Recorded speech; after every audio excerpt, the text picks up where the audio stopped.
Okay, so first, I did spend this morning creating a Pearson mastering assignment for reproductive system. So it covers male and female reproductive. So that'll be the last one of these things to do. And it kind of reviews, again, a lot of the basic ideas of the stuff we've been looking at.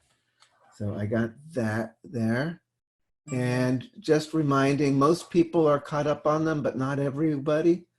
If by the beginning of next week, you do want to finish those up because they're a good review, and they do provide a small but real part of the overall kind of score in your overall grade. What else? Wanted to remind people that the final exam schedule is a little different than our normal class meeting. So final exam actually starts at 11. Because you've got your kind of just, habit of checking in at 12:40, but 11:10 is when we're going to officially kind of dive into the first of the final exams. So please be here at, I'll turn on at 11, but 11:10, since everything always seems to start 10 minutes after the hour. There's that. What else?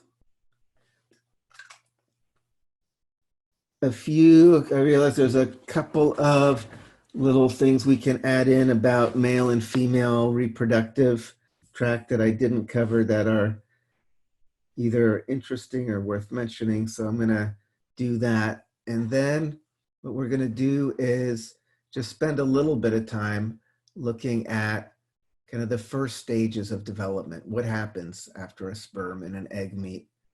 How does the whole process kind of like, tie it up? Like we'll end the whole semester with, how does this whole anatomy form in the first place? So let's go into the whiteboard. First, normally I have, I enjoy kind of giving people etymologies, kind of where words come from. And I realized when we talked about the testes, we never talked about what that word means. Does anybody have it's kind of a fun background to it. It comes from the same root as testify, to bear witness.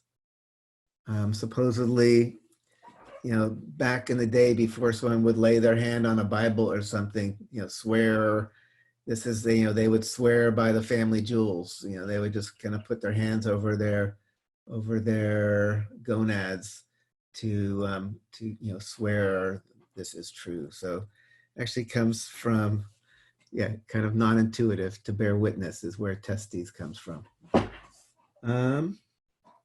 Other thing, going into female side, so kind of, I realize I never mentioned the hymen, and particularly given how much attention it gets in our society, as this signifier of virginity or this or that, it's probably worth at least mentioning, even though it doesn't really do much. It's basically a mucous membrane that covers, or it surrounds, there's the vaginal opening.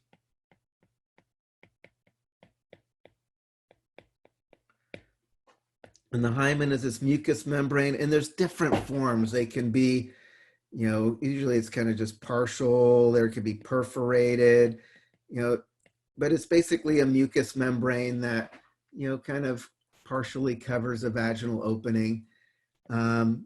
Tends to just thin out over time as women get older.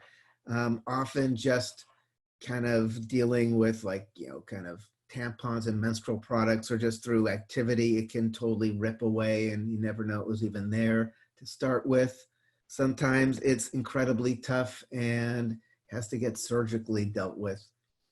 This whole idea that you can check somebody's virginity by looking, is there a hymen or not? And that's all kind of silly. but it is a real thing. Again, a mucous membrane covering the, or partially covering the vaginal opening there, that can get ripped away. And again, in terms of even like the pain, some women never realize it was even there and went away, and other women do feel if it rips or whatever. So it's all variable. But I figured I should put that in there. And the other one I didn't mention that I want to mention is pelvic inflammatory disease.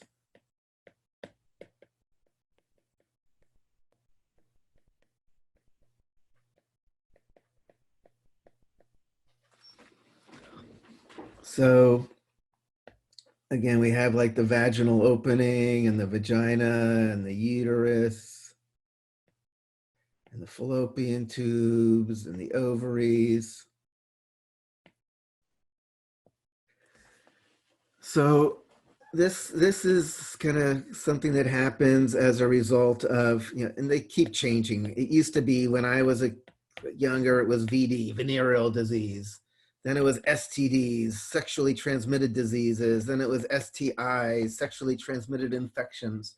Whatever you want to call them. You got like, syphilis or gonorrhea or chlamydia, or there's all sorts of different, usually bacterial things that you catch through sexual activity. And particularly in the female, they can be particularly devastating if they end up traveling up and getting up into the upper reaches of the reproductive tract. So when we talk about pelvic inflammatory disease, we're talking about some of these sexually transmitted infections getting up into the upper reaches of the reproductive tract.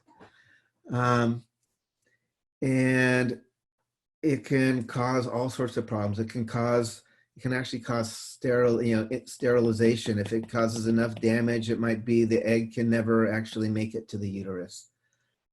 Or it can cause scarring. So a woman is much more likely to have an ectopic pregnancy, because as the little egg is moving towards the uterus, it hits some kind of little crag there where it just kind of stops and starts implanting and growing. So pelvic inflammatory disease and it's particularly tricky too, because sexually transmitted diseases often aren't as obvious on a woman.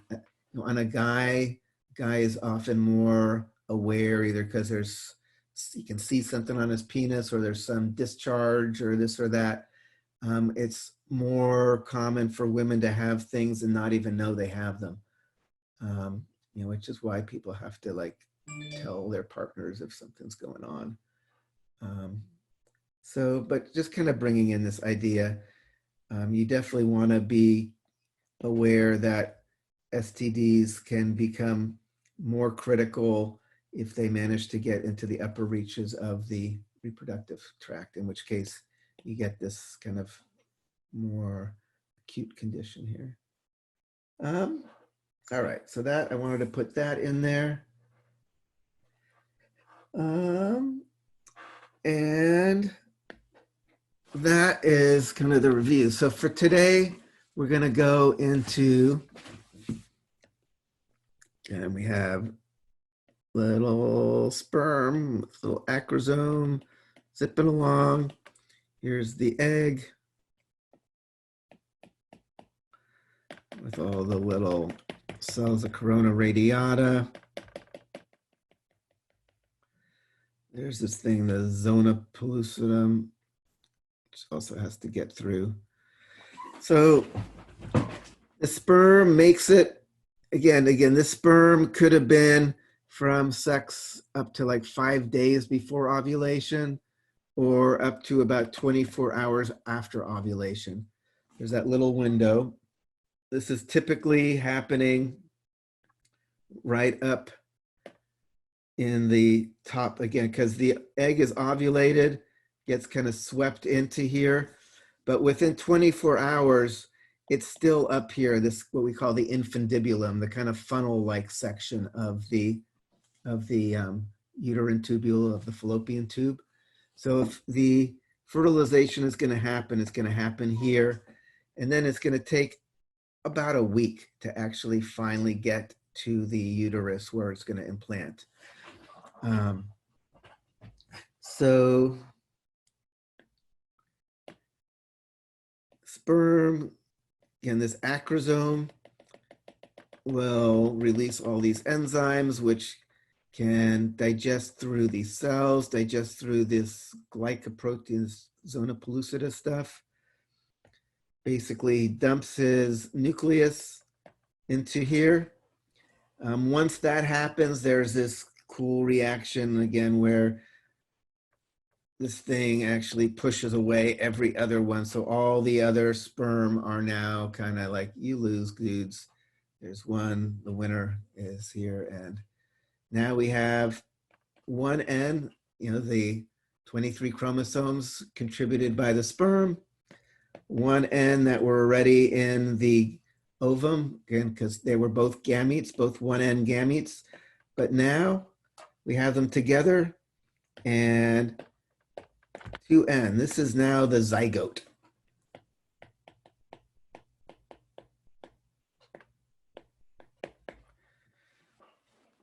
So that's where we're going to start. We are going to start with this zygote. We are up in the, right up here in the top of the fallopian tube. There's it on this side. Just got fertilized kind of up here. This is now a 2N cell that is a single cell that's going to become the entire baby. And over the coming week, it's going to be drifting. So the first steps we're going to talk about are actually all happening just while this thing is drifting through the fallopian tubes, getting swept along by the little cilia in the fallopian tube. So let's talk about what happens to that zygote now.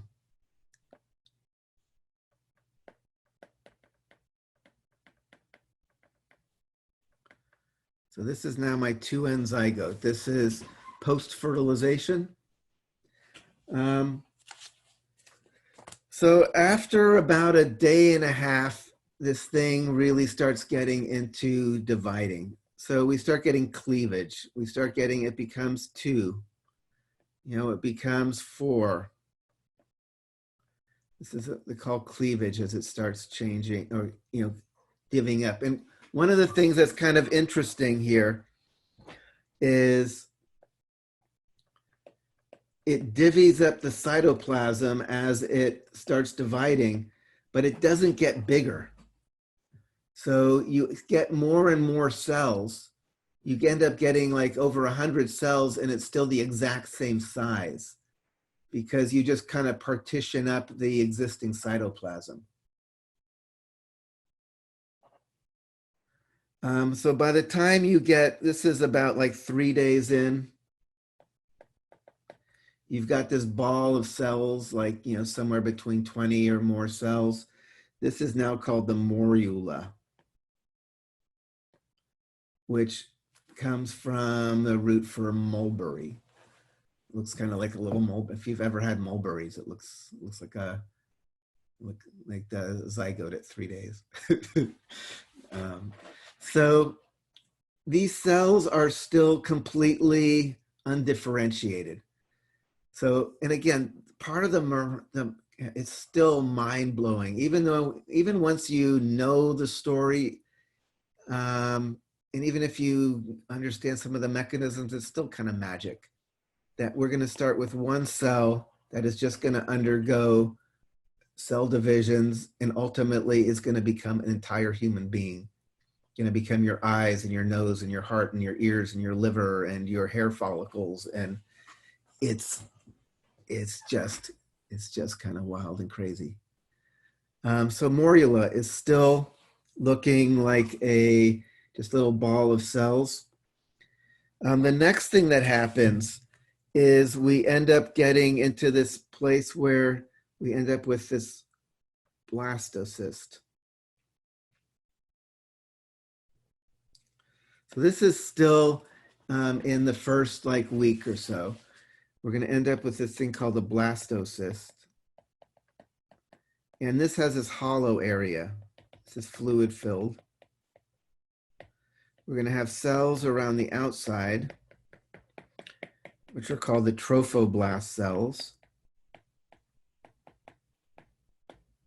We'll talk about in a few moments. And then you have cells kind of in here, this inner cell mass.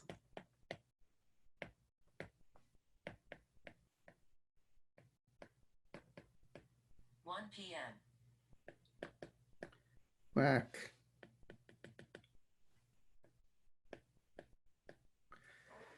All right, so if you remember from general biology, blastulation is one of the steps of development. Basically, that ball of cells starts getting this fluid filled, that fluid space they call the blastocele. You probably remember the blastocele. So this inner cell mass, this is what is ultimately going to become becomes the embryo.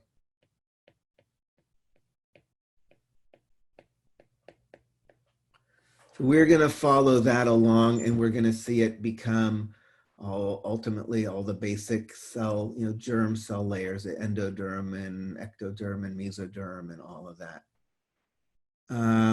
It's also going to become some of the other parts as well. Trophoblast. Does anyone remember what the root tropho means? Remember, plants are autotrophs versus we are heterotrophs. What does it mean to be an autotroph?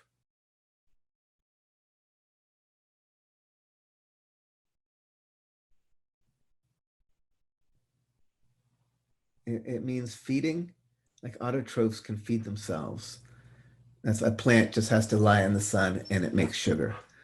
Trophoblast cells, these are the cells that are going to create the structures that support the developing embryo. This is going to create the placenta and other membranes.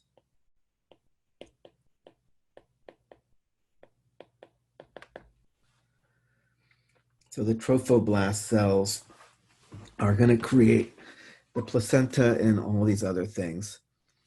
And so there's kind of two parallel stories that I want to kind of go over. And they're both happening at the same time, but it's kind of useful to kind of think about them separately. So let's start with the trophoblast cells and the way that this thing ultimately implants in the uterus and can actually connect up with the mom's system to get nutrients and all. So we're going to look at that story, but then we're going to come back and we're also going to talk about, and at the same time in the inner cell mass, what's happening to create the actual embryo. So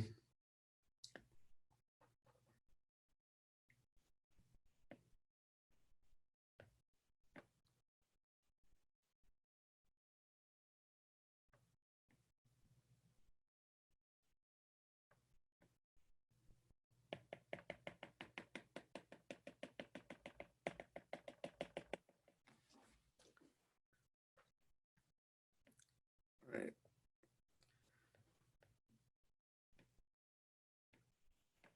So we're going to have all this kind of developing embryo in here. We'll look at this later.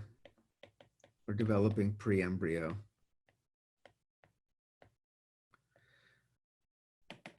But what we're going to look at right now is the trophoblast cells. There's a trophoblast layer that is surrounding the whole shebang developing here. And this is called the cellular trophoblast.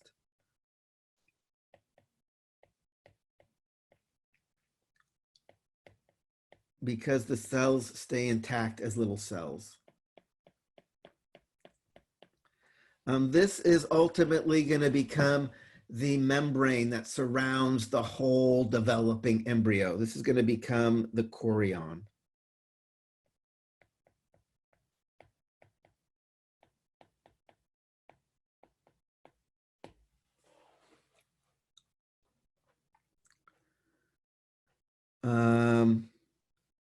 The chorion membrane that surrounds everything.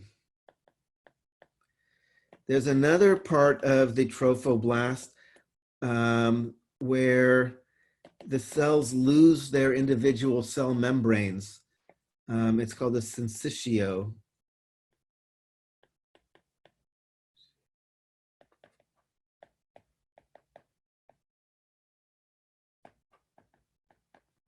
Let me make sure I spelled that right.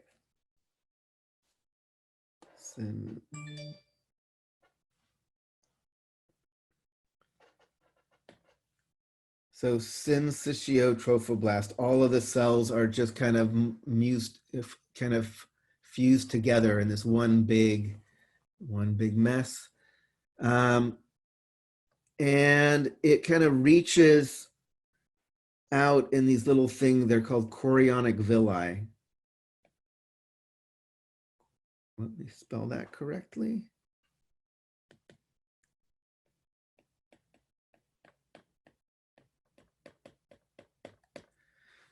So chorionic is part of this chorion, this villi, again, little finger-like projections. That should look familiar to you. These are what are going to become the embryonic contribution to the placenta. So these are going to become the fetal contribution to the placenta.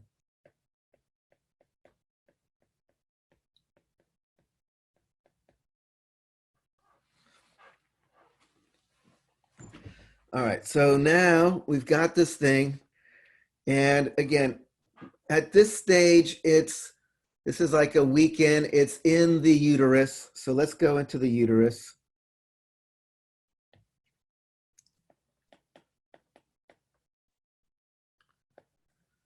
There's the smooth muscle, the myometrium.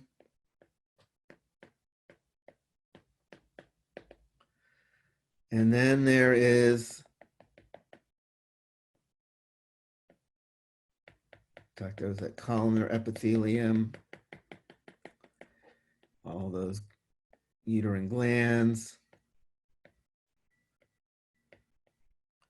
This is my endometrium here.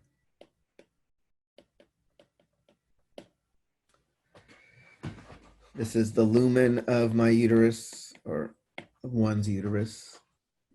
So does everybody kind of get the sense of what's going on here? This is, and then this little dealy bopper has come in. Here's my little pre-embryo. It's called a pre-embryo for the first couple of weeks. This is like when it's not really even becoming it hasn't really differentiated into the main kind of parts that are going to become the different parts of the person yet. So this thing is in the lumen. It's ready. It came in through the fallopian tube, and it literally digests into the wall. It actually burrows. It ends up inside.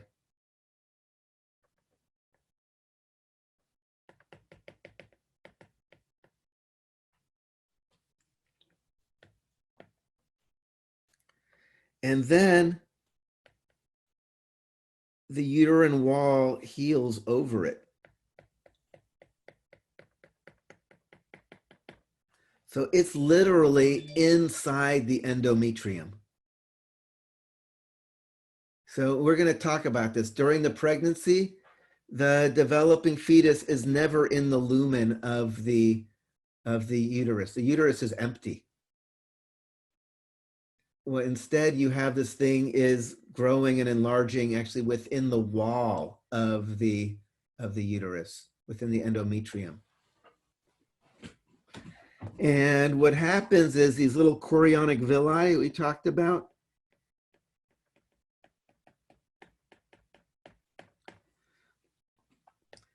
you end up having kind of blood from this developing little embryo coming into these little villi. And by the time this thing is like 3 weeks old, it's already got circulation going on. As soon as it's a ball of cells that's bigger than allows for diffusion, it needs some rudimentary circulatory system. So there is actually fetal blood flowing around, goes into these little chorionic villi, these little fingers, and these little fingers digest little lacunae within the maternal tissue. So then these are, again, this word should sound familiar now. Lacunae are just little hollow spaces, little, filled with maternal blood.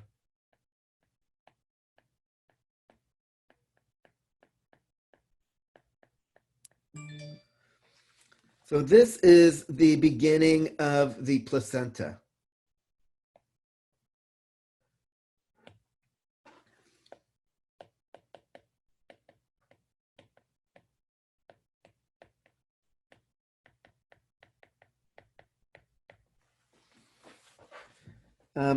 It's going to take a month. No, it's going to take 3 months before it's fully developed.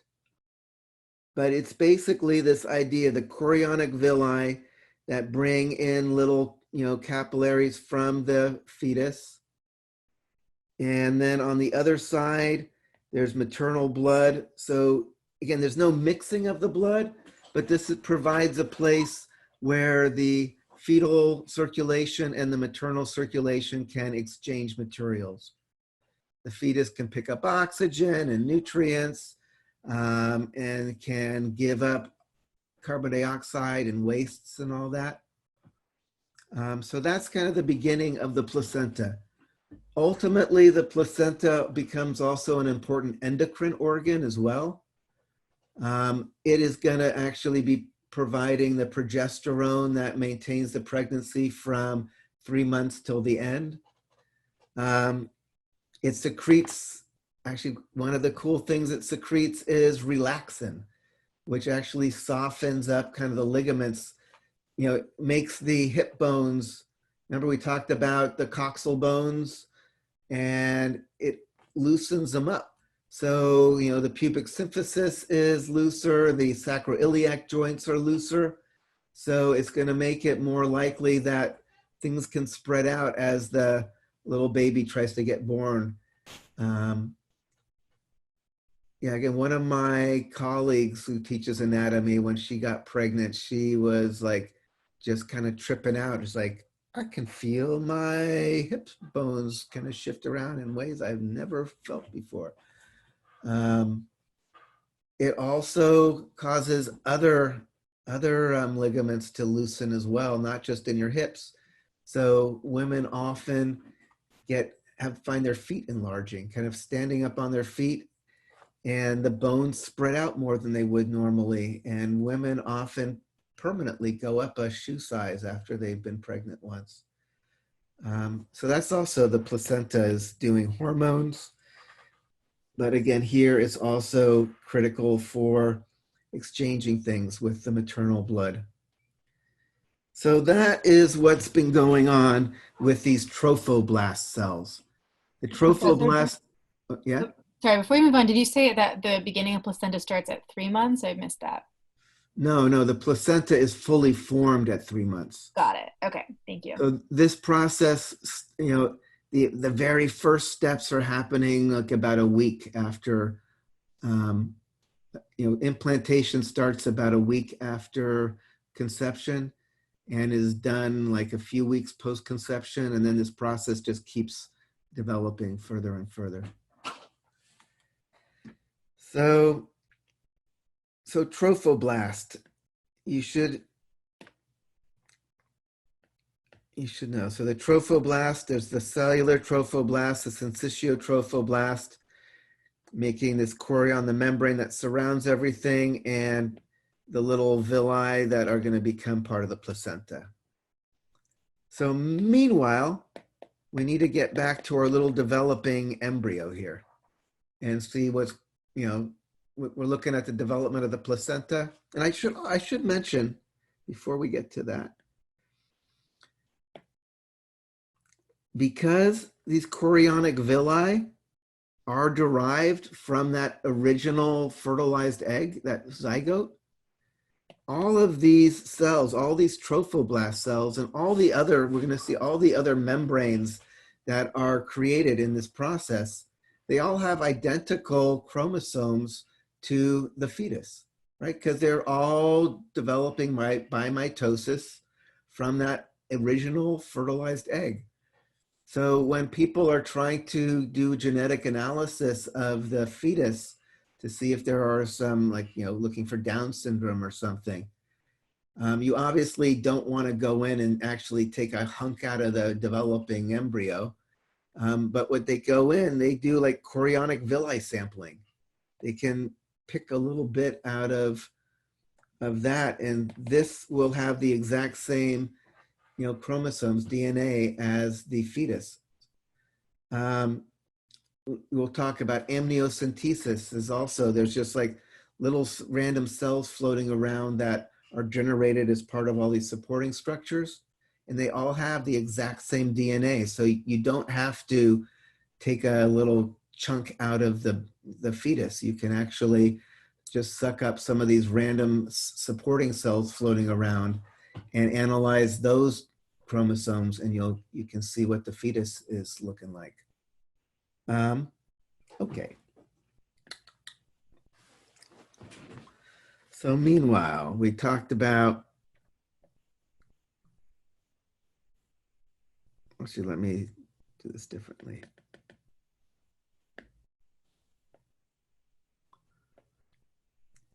So we have this trophoblast thing, and then we had the inner cell mass.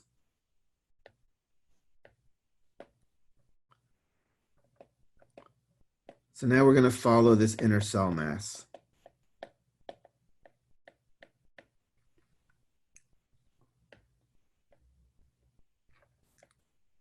Again, we're going to keep this trophoblast. This is going to become the chorion. So I'll leave it here just so it makes sense when we see the chorionic membrane around everything.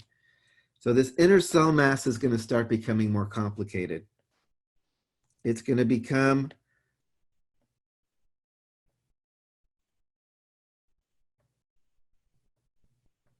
a section called the amnion.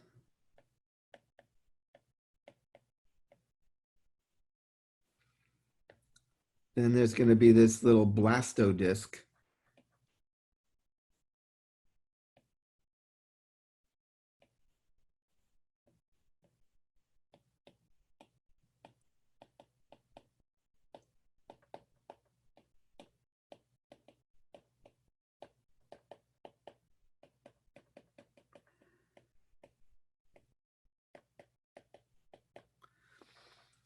This is the part that is actually going to become the actual fetus. It's like a little frisbee, two-layered frisbee of cells. And then there's the yolk sac below that.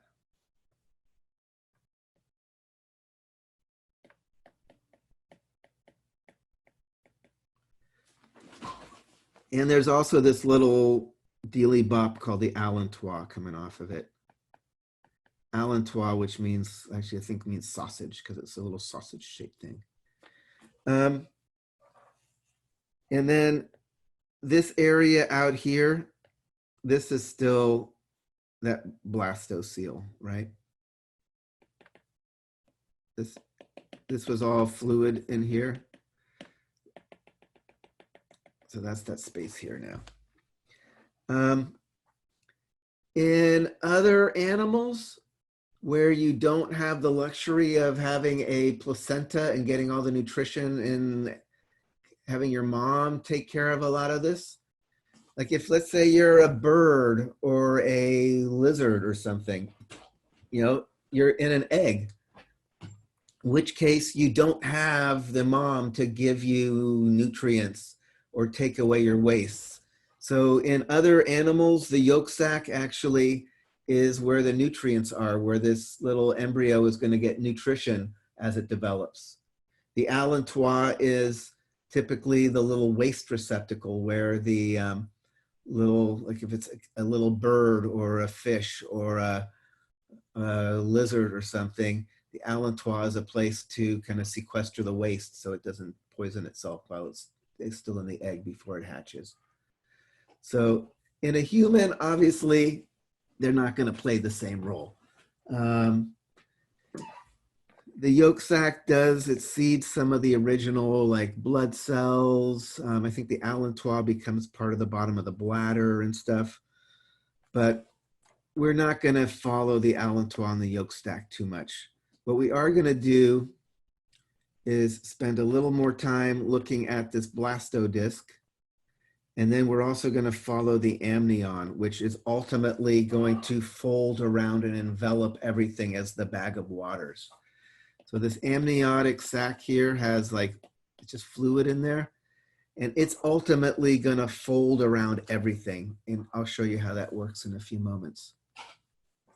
So let's spend a few more moments looking at this blastodisc. So again, it's like a Frisbee. Right now I'm looking at this Frisbee from the side. You know, if you were looking at it from the top, it would look like a Frisbee. So epiblast, hypoblast.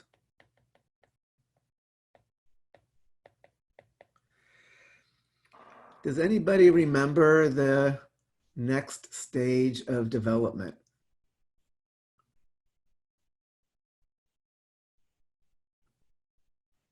I know you've seen this in your biology way back in the day. There's fertilization, there's blastulation. What's the next big thing that happens?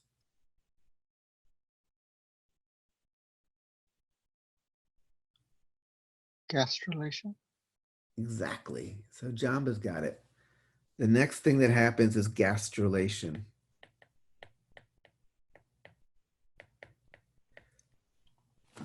So in gastrulation, you actually have cells start migrating in between these two layers. Again, if you're looking at it from the top where it looks like a Frisbee, you've got basically these cells going into the middle. They call this the primitive streak. But basically, you have cells going in. So now all of a sudden we have 3 layers.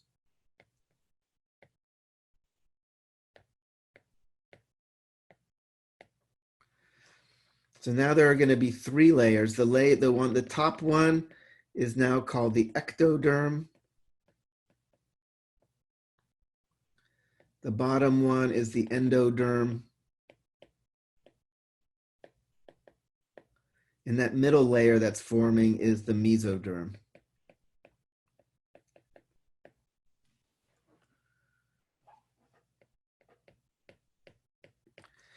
So this is the first place in development where the cells start committing to their fate.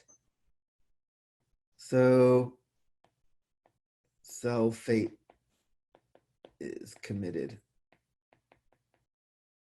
You know, kind of this differentiation. The ectoderm ultimately becomes like your skin. It's actually going to become your central nervous system as well. If you remember, do you remember when I talked about that dorsal nerve tube? That was that ectoderm, that upper layer folding in and making a little tube. Remember on that little Frisbee of cells back in the day. The endoderm, this whole thing is going to kind of roll into a little cannoli, and the endoderm is going to be the lining of your different tubes. It's going to be the lining of your digestive tract. The mesoderm becomes all the stuff in between, becomes your bones, your muscles, a lot of your organs. Like when people do frog experiments, once the cells commit into this gastrulation stage, if you take some cells and you transplant them into another part of the developing embryo, they'll still become what they were supposed to, what they got programmed to be. Like you'll end up getting an eyeball growing off the back of the frog if you take the tissue that was starting to become the eye and then transplant it onto the part that's actually the back. this is different than earlier on. Like if we're back in this original stage where we just have these undifferentiated cells, and what happens if this breaks apart here?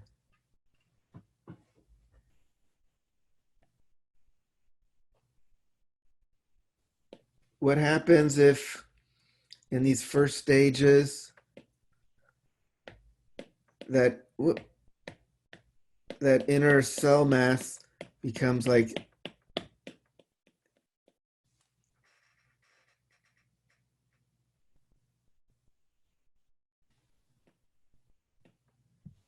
You get identical twins. yeah, exactly. You'd get identical twins. Because at this point, the cells are completely undifferentiated. They haven't started becoming any part or piece of a person yet. They're just cells that are about to go into that process. So if something happens where they break into two clumps at this initial stages, each of these clumps is going to start going through those stages and gastrulation and committing to becoming the parts and pieces of an individual person. But because these are all still by mitosis from that original zygote, they have identical DNA, so they are identical twins. You know, it's very different than fraternal twins, right? Fraternal twins, there were two eggs, there were two sperm, and they just both happen to like, it's like a brother and a sister or two siblings that just happen to like be sharing the womb at the same time instead of doing it sequentially. Again, it's basically a litter. It's like what your cats and dogs do and stuff. Is you just have more. I tell my niece and nephew who are fraternal twins that they're just like my cats who are also basically fraternal twins. They were both raised in the same womb and born like a few hours from each other. But they're not identical in terms of their DNA. They're both some random mix of their mom and dad. Whereas identical twins, the DNA is, for all intents and purposes, identical.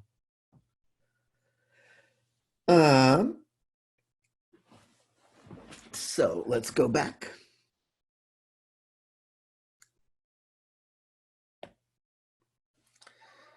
So kind of talking about this little disc, this little blastodisc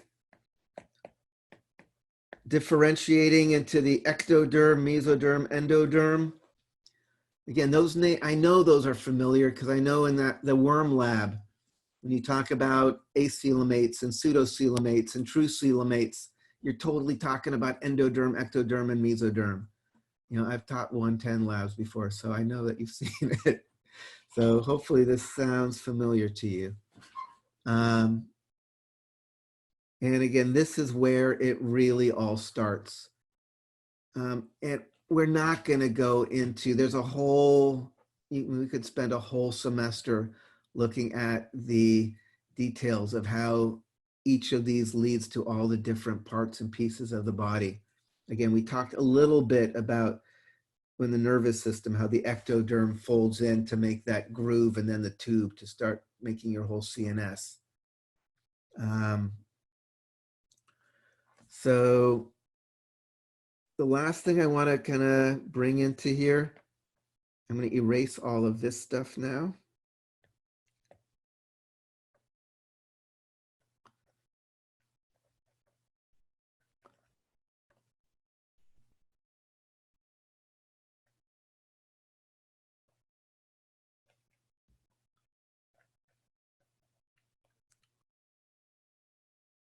And now I want you to think about this amnion.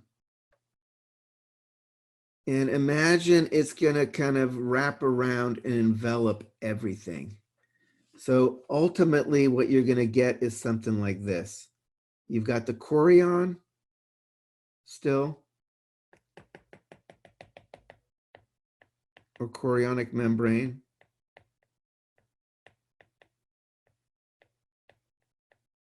kind of the outermost coating that's from those trophoblast cells. And now this amnion goes around everything as well.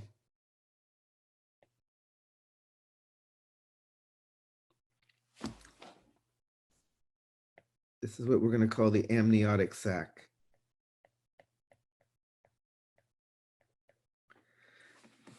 And then all of this stuff in here is going to ultimately become our little guy. And all this other stuff, the yolk sac kind of gets squished out. And we create the umbilical cord. And this is basically going to go to the, become the placenta with the mom here. So this is ultimately what's going to happen. This amnion wraps around everything, and this becomes the bag of waters is often what they call it.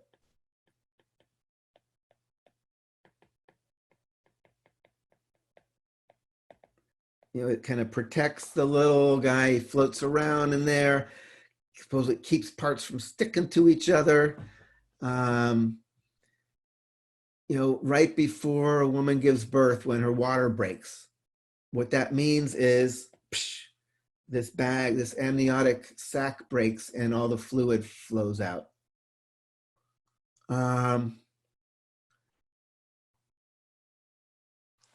So what I'm going to do now is show you pictures. Actually, no, one more thing I will talk about, and then I'll show you some pictures. All right, so any questions about this? All right, so now we're going to go back into the uterus.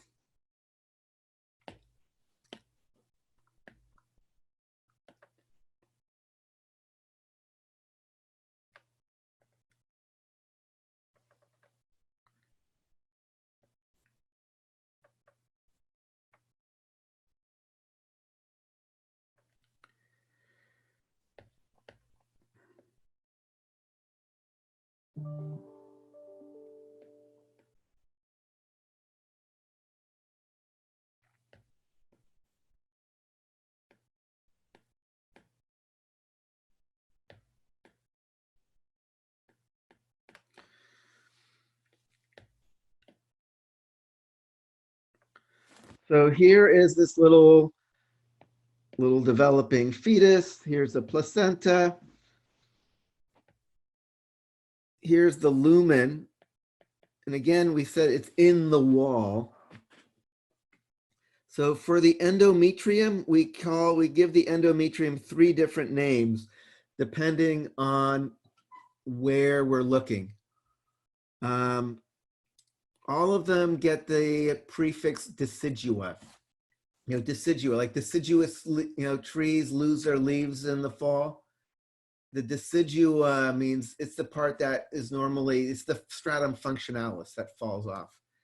So there's the decidua parietalis. That's the part of the endometrium that is on the opposite wall.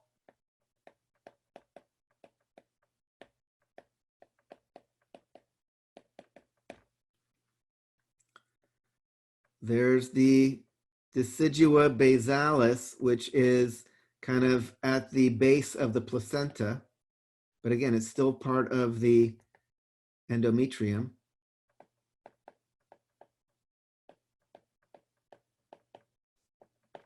And then there's the part that actually stretches out over the developing embryo, and that's called the decidua capsularis.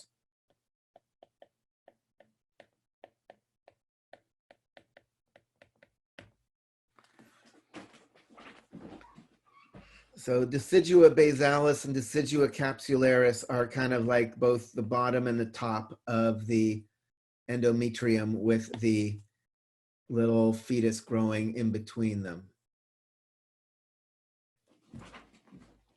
So that now will lead us to our PowerPoint presentations. And I like the PowerPoint from from Martini. So let's take a look at those to start with. And these are, you have all the Martini stuff on. I'm pretty sure I have those accessible for you. All right, I'm going to get this started. Let me share the screen.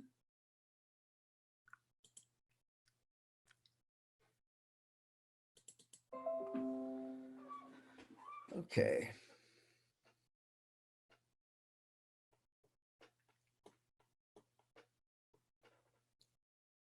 This is just kind of saying where it all starts. One sperm manages to break through the wall, get in there, contributes its 23 chromosomes. There's the mom's 23 chromosomes. Together, they become the new 2N that is will become the genome for the new kid. I'm off on the side here. Does anyone have an idea what these little things might be representing?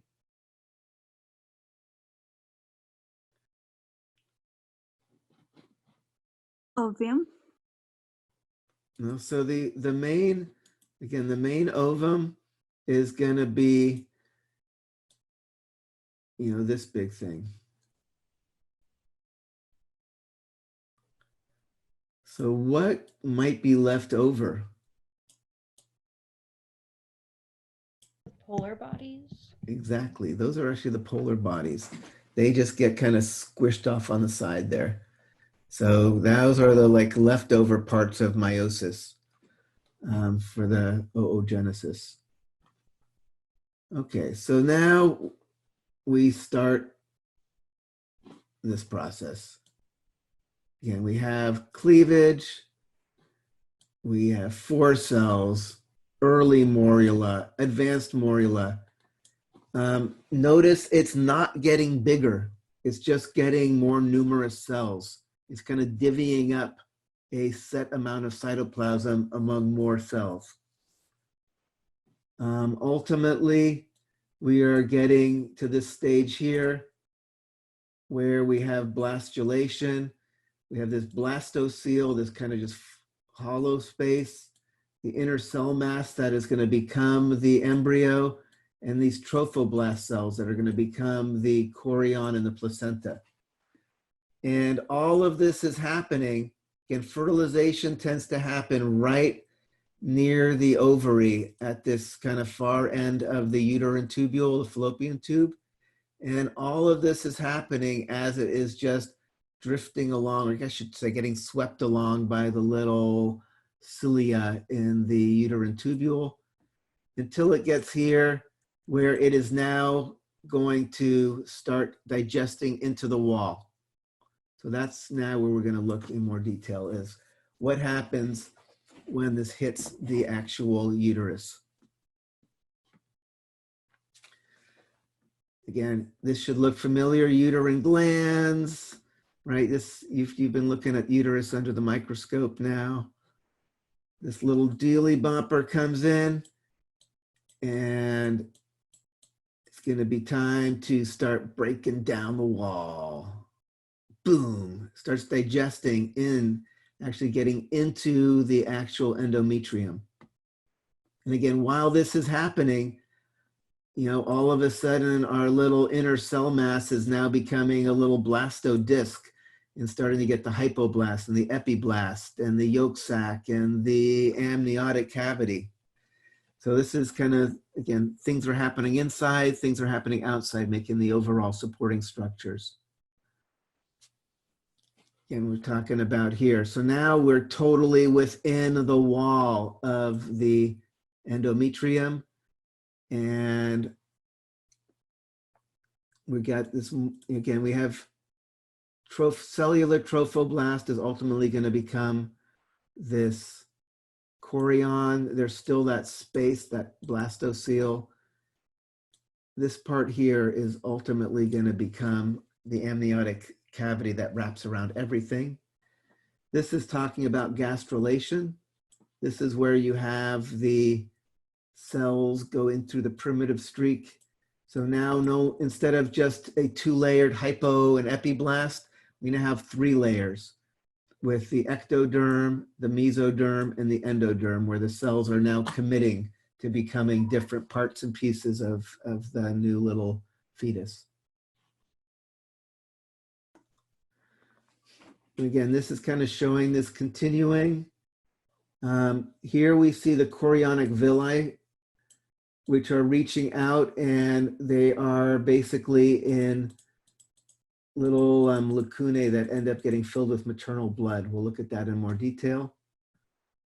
Here, again, this amnion, which here was here, but here we see it starting to wrap around everything and continuing to wrap around until it's basically this whole thing around the little fetus is that amniotic sac, right? So it just kind of just wraps around and around until it is the bag of water surrounding the fetus.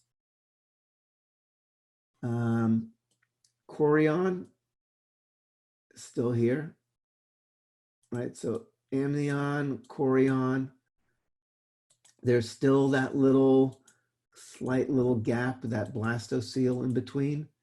And here you can see the different parts of the endometrium. Decidua parietalis is the far wall of the endometrium.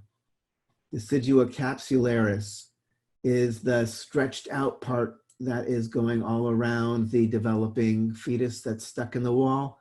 Decidua basalis is the part that the placenta is anchored on. And at this point, those chorionic villi have developed very much to become this more mature placenta structure here.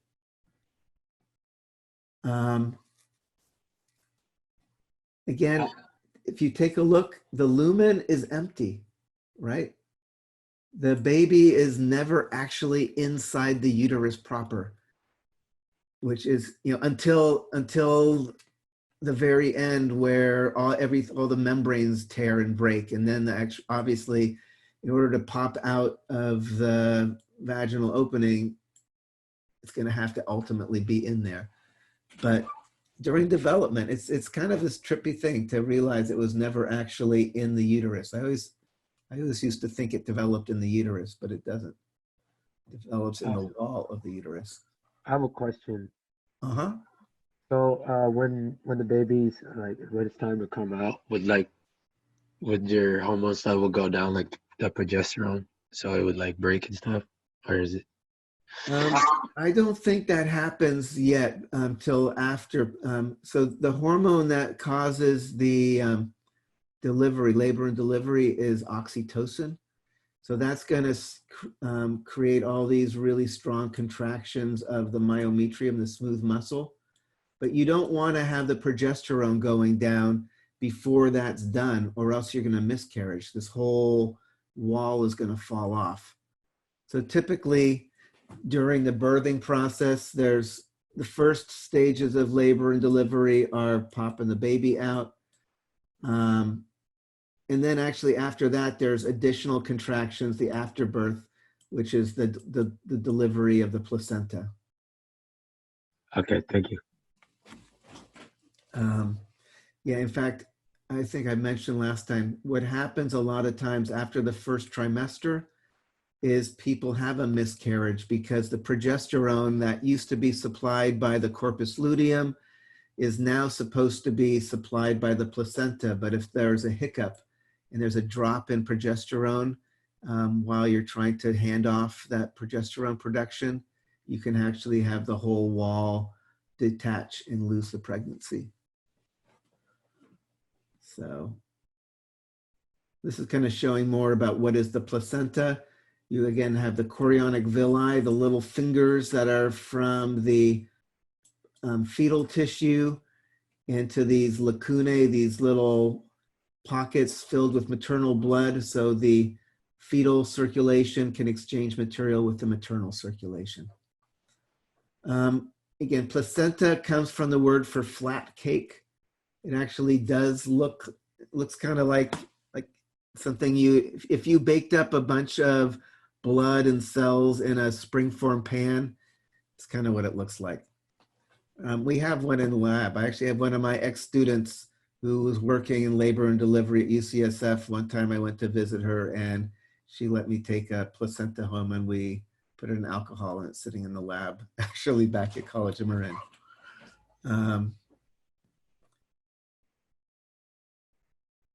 um, actual developments. It's, again, you're not responsible for any of this. I'm just going to go through this just because it's kind of fascinating.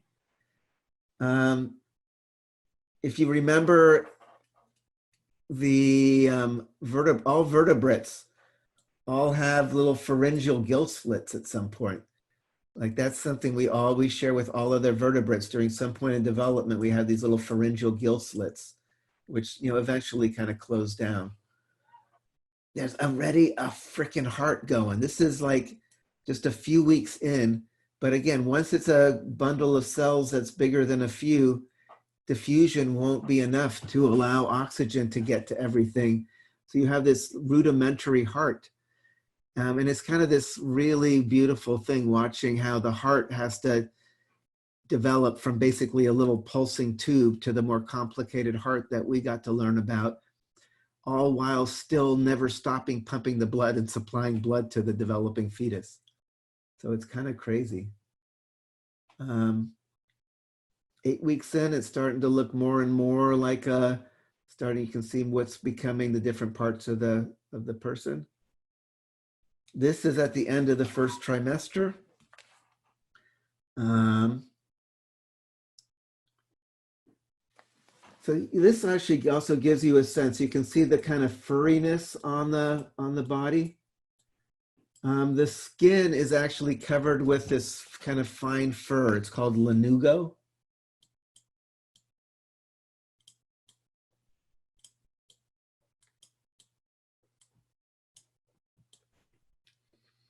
I think it probably helps just keep the little kid warm in there. Sometimes there's still patches of lanugo left when the baby's born. There's like these kind of little furry patches on there. The other thing that they're covered in order to kind of keep them from, because they're just, think about when you're just sitting in the bathtub too long, your skin gets all wrinkled up. They're coated in this greasy stuff. It's called the vernix caseosa.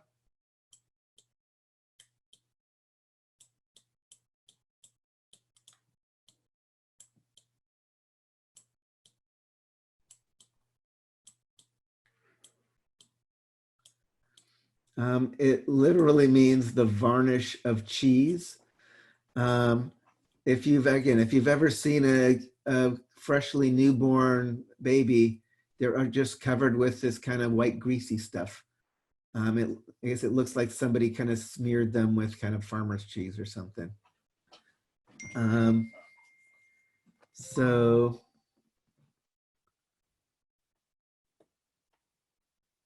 again, we've talked about that. Again, it's kind of crazy that this works at all. And it's not shocking that it's going to be painful to get this large of a thing out of that opening there. Let's see. Let me go to the one other.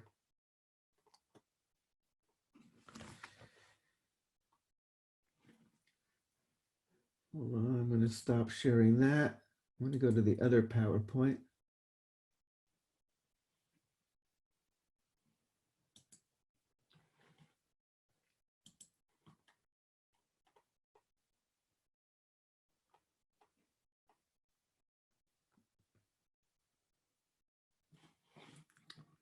Share.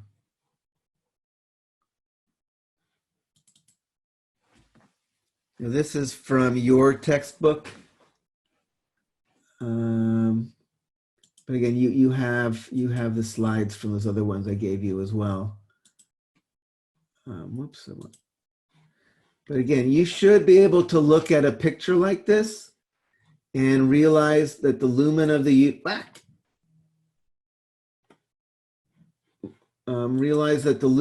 uterus is actually empty.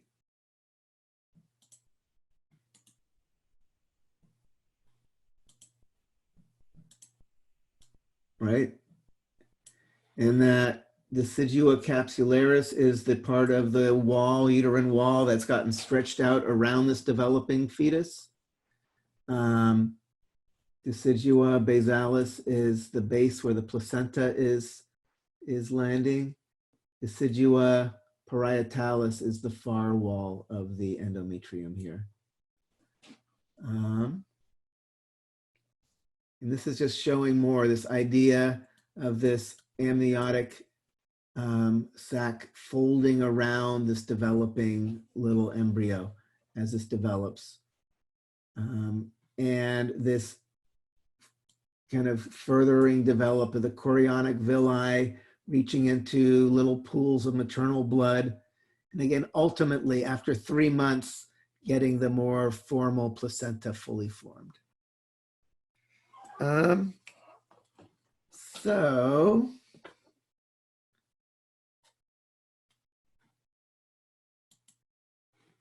are there any comments or questions about any of that?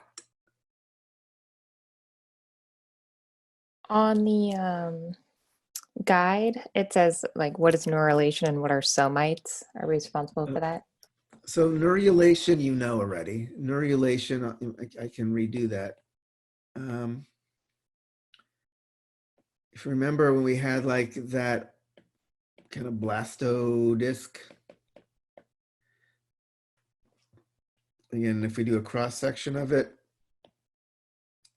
it had the ectoderm and the mesoderm and the endoderm. Neurulation is when that ectoderm folds in to become that neural tube that gave rise to the whole central nervous system. So that was neurulation. Neurulation comes after gastrulation, where the ectoderm folds in and becomes that dorsal hollow nerve tube.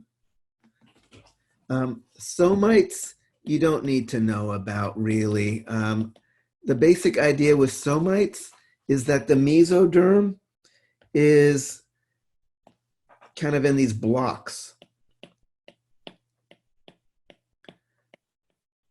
So the somites are kind of the blocks of mesoderm, and it makes, part of the reason I put that in there is to make it a little more intuitive why we end up being segmented, right? Usually you don't think, I mean, when you think of an earthworm, you say, oh yeah, of course, the earthworm is segmented. I can kind of tell it's got these different segments. But a human, if a human's also totally segmented, think about your whole thorax. It's a vertebra with a pair of ribs, and a vertebra with a pair of ribs, and a vertebra with a pair of ribs, and a vertebra with a pair of ribs. You've got all these kind of repeating structures stacked on top of each other to make a fully built human being. So part of the way that develops is embryonically, there are these blocks, these stacked blocks that end up becoming these kind of repeating units. So that's why I kind of included that word in there, is just to kind of get you thinking about, oh yeah, we are kind of made up of these kind of stacked repeating units, at least for parts of us, which is kind of trippy when you think about it. So that's why I have that there.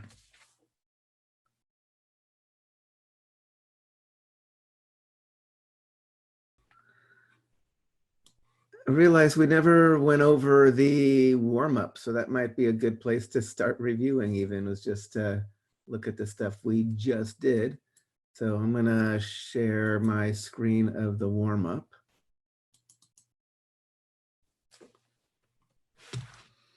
And, you know, this is the kind of thing that could end up on your exam. Again, there's going to probably be a mix of more schematic pictures, of real pictures. So tube labeled B, what is B? Fallopian. Yes, the fallopian tube or the uterine tube, or sometimes they call them oviducts. I think when I was like kind of replaying in my brain what I was saying, I might have said like ovarian tubules, which I don't think they're called. Actually, they're like oviducts or uterine tubules. So hopefully I didn't confuse anybody. And again, you do come across different areas, like the narrow area right before you enter into the uterus is like the isthmus. As it expands is the ampulla. When it's a funnel shaped thing, it's the infundibulum. The one thing I did say you would be responsible for is knowing the name of the little fingers, the little fimbriae that helps sweep the egg up into the fallopian tube. And again, it's kind of trippy because you can have the egg actually get ovulated, get fertilized, and then it doesn't get caught. And then you end up implanting in the, in the peritoneum or something, which is just, that's one version of an ectopic pregnancy again, but more commonly is it starts going along, but then it ends up implanting and then you have an ectopic pregnancy like in the tubule.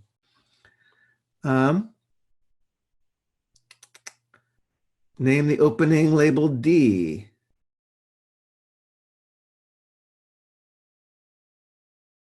The os. That's the os. And there is, if you want to get more pedantic, you can have an external os and a internal os. And then we had the opening labeled E. So that's just going to be the vaginal canal there, leading from the external, the vaginal opening. And then this is another kind of, the etymology is kind of fun or funny when you think about it. The vagina is from the root for like a sheath. Basically like, it's like a sheath for the man's sword, so to speak. So it's kind of like an enveloping thing that you slide something into. And then F, we have, what are this little dude here? The ovarian ligament. Uh-huh. And then if we wanted to get more into the support of the uterus, what do we call the ligaments that go anchored down? Round ligament. Those are the round ligaments. We also talked about from the ovaries kind of continuing up to the side of the body wall. You remember what those were called? Suspensory ligament. Suspensory ligaments. And there are these lateral or cardinal ligaments. Now, what is the main thing that supports the uterus? Muscles of the pelvic floor. Exactly, the muscles of the pelvic floor. And again, sometimes in giving birth, those muscles can get damaged or torn, and then the whole uterus can just fall down. And again, prolapsed uterus, you can actually see the cervix peeking out of the vaginal opening. As we continue on here, clear. The serous membrane that covers the uterus, ovaries, and associated structures. We talked about there's the mesosalpinx and mesovirium and mesometrium. Collectively, what are they all called? Broad ligament. Yeah, and again, the broad ligament is just kind of the peritoneum that kind of comes and envelops everything on the floor of the pelvic cavity. What do we call the place in front between the bladder and the uterus that kind of makes a little pouch in there? Douglas pouch. So that's behind. The pouch of Douglas is the rectouterine pouch. A vesicle pouch. Vesicouterine pouch. The vesicouterine pouch is in front. And then the deeper one in the back, the pouch of Douglas, is the rectouterine pouch.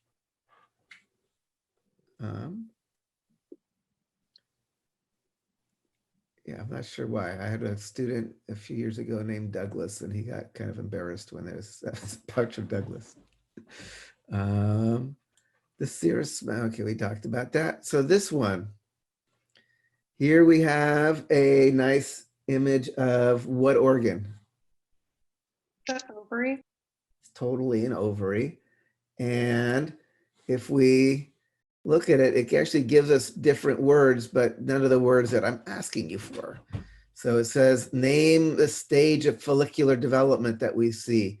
So we have a follicle.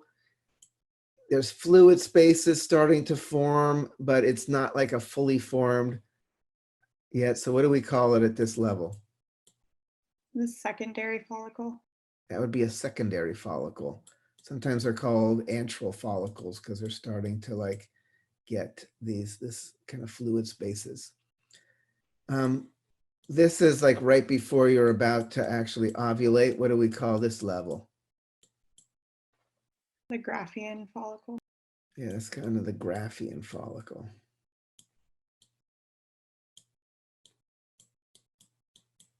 And again, the granulosa cells. What's the specific name of the granulosa cells that surround the egg itself?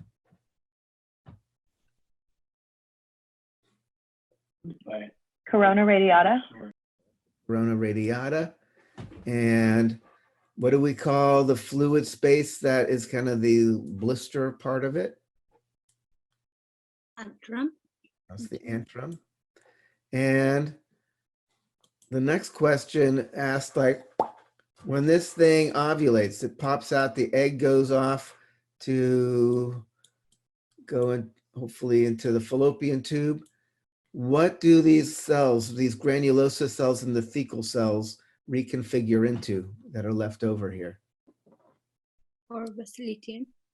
That's going to be the corpus luteum, which makes the progesterone that keeps the uterine lining, the endometrium, in the secretory phase and prepares for a pregnancy. The progesterone also actually makes the cervical mucus really, really thick. Like if we go back up, I didn't really talk about this last time, but the neck in the cervix, that cervical canal has glands that make mucus. So if we kind of go back up here, we talked about the internal os or the external os, the internal os. The little canal of the cervix has little mucus glands, and depending on the time of the cycle, the mucus is very different. Under estrogen, when the egg is getting ready to get ovulated, when or I guess the species trying to get pregnant, you want to have the sperm to be able to get up. The mucus is very thin and actually even kind of stringy, makes like little paths for the sperm to swim up and find their way up into the upper reaches of the rest of the reproductive tract. After ovulation, we're assuming that at this point, the egg is either fertilized or not. But if it's fertilized, you actually want to kind of protect and wall off this little, womb, this little incubation zone for this thing to develop. So under progesterone, the mucus gets really thick and you get this mucus plug that basically blocks off the uterus from the outside world. So in fact, some kind of progesterone only birth control pills work by just making this mucus really gummy so the sperm just can't get up in there. Although, yeah, most birth control pills basically work by, keeping levels of estrogen up, which keeps gonadotropin releasing hormone down, which means you're not making more eggs and stuff. So you're kind of fooling the body into thinking like it's pregnant. Let's see, we did that. The general overall term for the inner lining we talked about being the endometrium. And what was the specific layer that sloughs off during the menstrual cycle, or menstruation, I should say?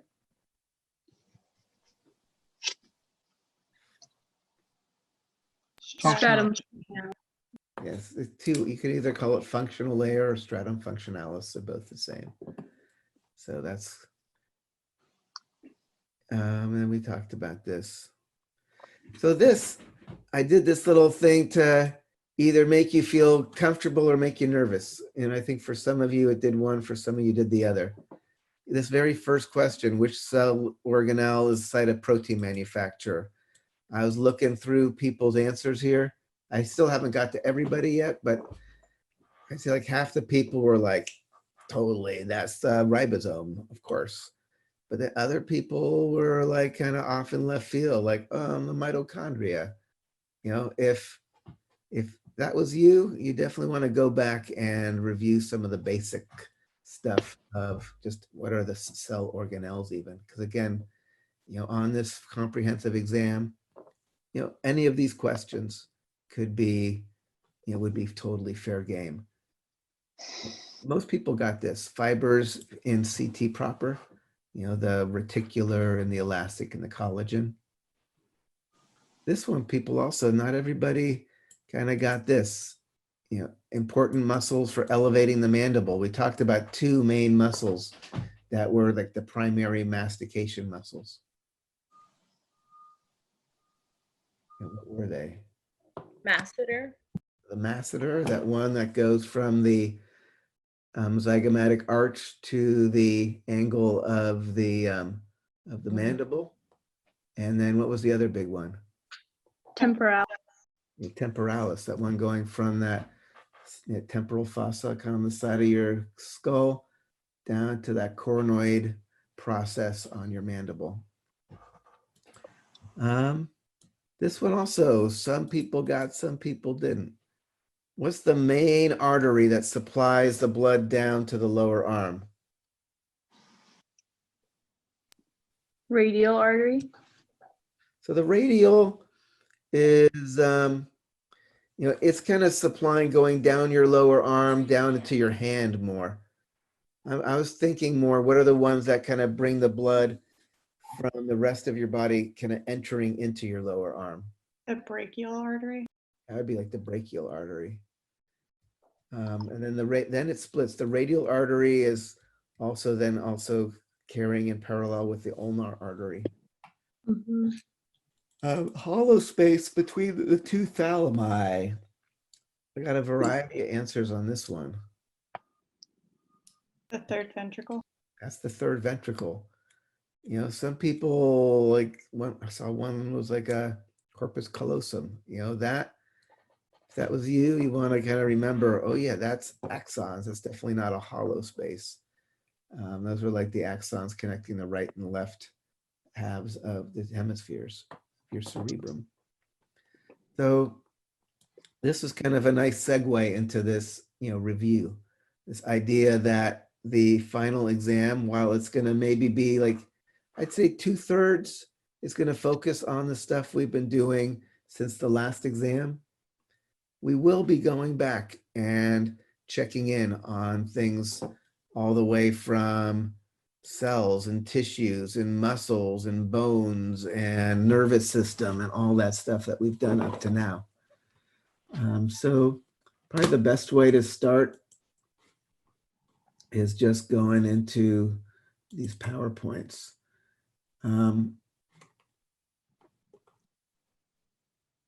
So actually, let me just go into the PowerPoints. Let me close this one because we don't need this anymore. Give me a few moments here. And I'm going to start with the Martini ones because I realized when I just started looking, I only started downloading the Marib PowerPoints after we ended up going online. So I actually don't have the Marib PowerPoints yet for the earlier part of the semester. So, but it's the same material with these other ones. So we're going to go new share, screen 2. And, you know, let's start at the really beginning. Let's introduction to anatomy.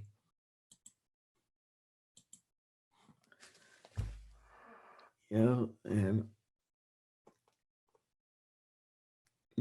levels of organization even.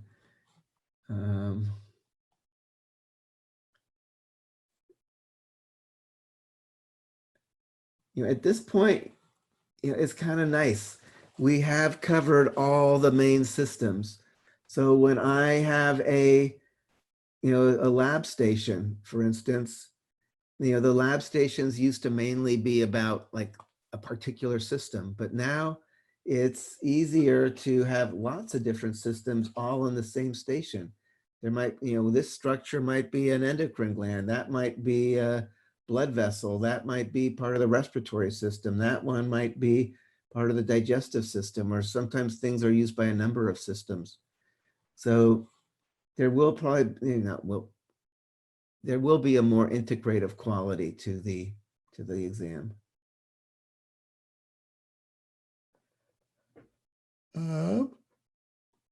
Okay, all of this should all look familiar now.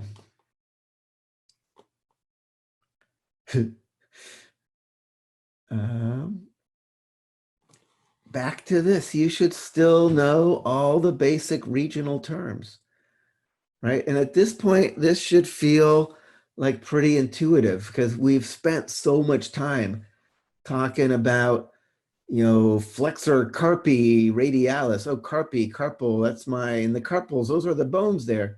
The palmar arch, the femoral artery, inguinal lymph nodes, the inguinal canal, all of this stuff should start feeling like, okay, now I don't have to think about them as their own words because I've also been thinking about them as the names of all these other things. And now we've seen like the word crus or crural has shown up in different ways. We originally thought of it as the leg as a regional term, but now we know the single crus or plural crural was the extensions of this corpus cavernosa that are the spongy tissue for either the penis or the clitoris, that extends out and anchors on the pelvis. So now that word crus or crura, you can think of as legs in another context as well. Orbicularis oris, so all this stuff is kind of nice to orbicularis oculi.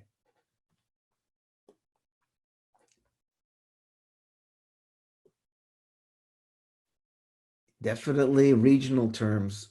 It would not be unheard of for me to like, if I was going to describe the relationship between my nose to the tip of my nose to my eyeballs, what words could I use in terms of these directional terms? Anterior.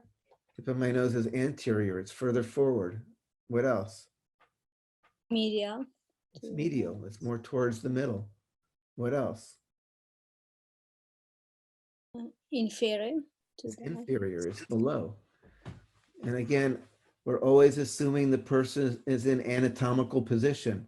So, that's still important that you remember what anatomical position is as we end the semester, because or else all of these directional terms don't really make much sense.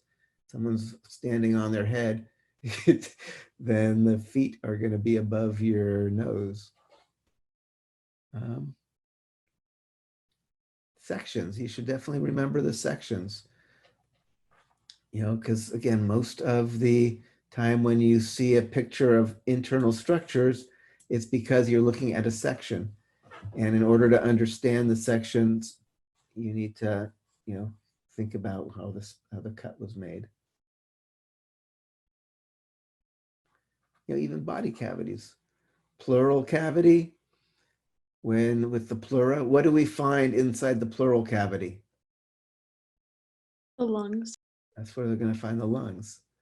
Obviously the heart and the pericardial cavity, and all the digestive organs in the peritoneal cavity, which is part of the abdominal pelvic cavity here.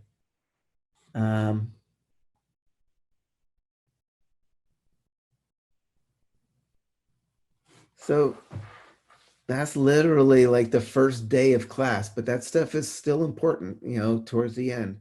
'Cause it's like basic vocabulary we use to name things, to describe relationships of how they fit together.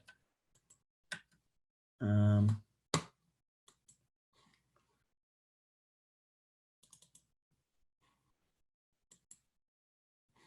the cell. Again, you don't need to know like super details of the cell, but you should know some of the important kind of modifications to the membranes that we've talked about. What do we call if there are little extensions that are motile and move and can sweep around? Cilia. Yeah. Those are cilia. What do we call the ones that are just there purely to add surface area? Microvilli. Like the microvilli. What was the version of microvilli that are actually really long that we saw in the epididymis? Stereocilia. Those are the stereocilia. So there's that too. What is, hold on, I'm gonna mute somebody here. Oh, that's good. All right, and also I can increase this here. All right, so then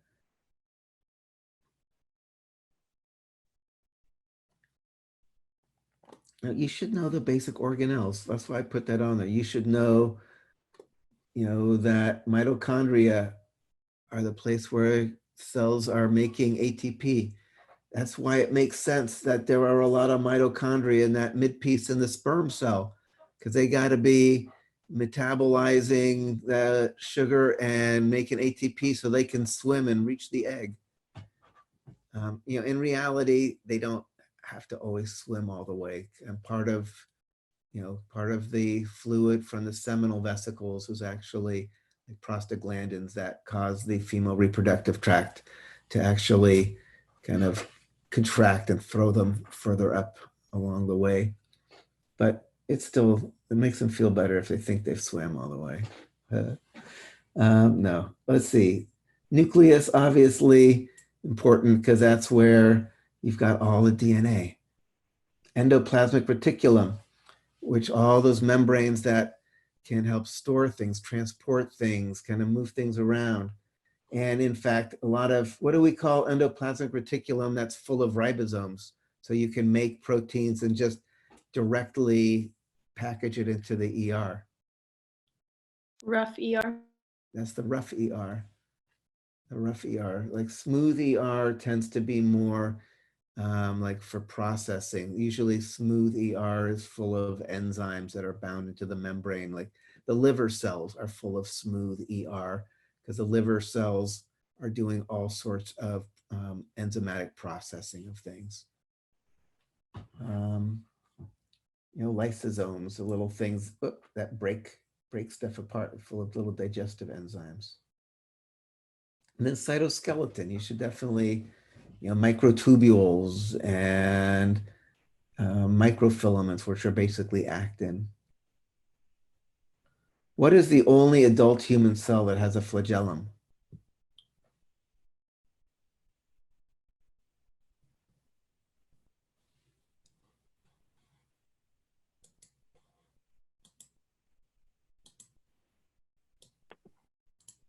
Is it the sperm?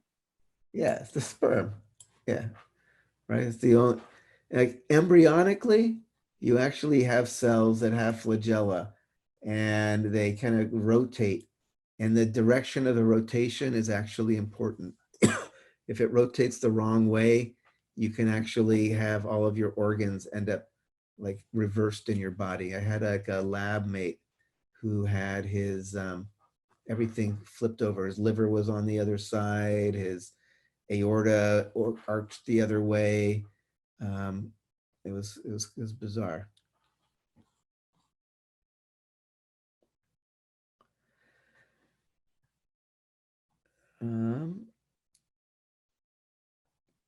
This idea of membrane proteins is actually important. What kind of roles do these membrane proteins take or do? There's all these- Semi-transport. So a big part is transport, allowing things in or out. We saw these in the kidney tubules, the aquaporins, to allow open or close water pores to allow water to be reclaimed or not. Some of these are active pumps to move. We saw it also in the collecting duct. We could turn on a sodium pump and be pushing sodium across a membrane. So a big part, and these were actually important in all the electrical properties of the neurons and the muscle cells. That excitability happened when you opened up channels and let ions, like charged atoms, move across the membrane and change the voltages. So one of the things these do is allow transport, let either stuff or ions, which are helpful for electrical signaling, cross the membrane. What other jobs do these proteins play? Cell-to-cell attachment. A bunch of them are about cell-to-cell attachment, which maybe we should go quickly over.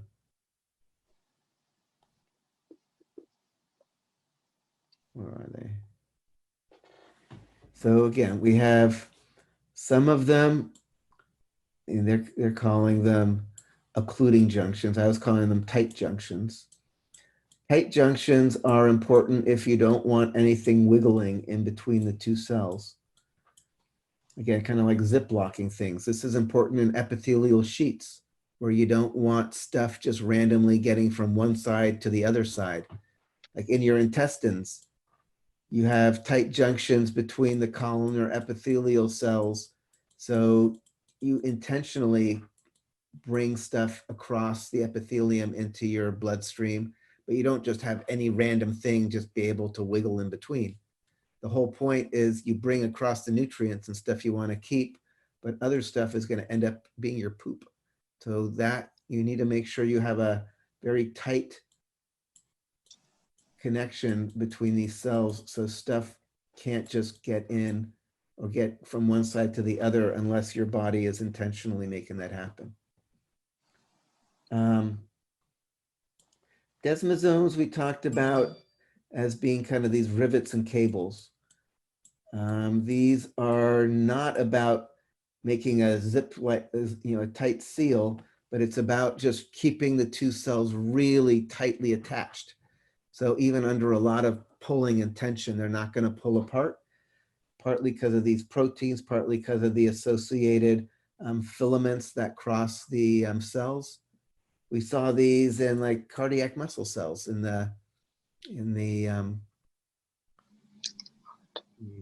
my God, I'm spazzing. What do we call those little darkly staining thing in between the cardiac muscle cells? Intercalated. Exactly, intercalated discs. So the intercalated discs had these. These are in between your epithelial cells in your skin. So, your skin cells don't rip apart under tension. The other one we saw were the gap junctions. Gap junctions, which just allowed stuff to go in between from one side to the other.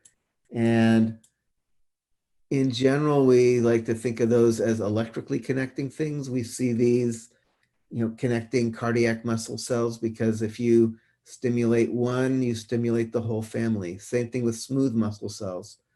You stimulate one smooth muscle cell, you are co-stimulating the whole group that it's connected to. So you should know all these guys still. So then we're back over here. What other jobs do these proteins play? Cytoskeletal attachments.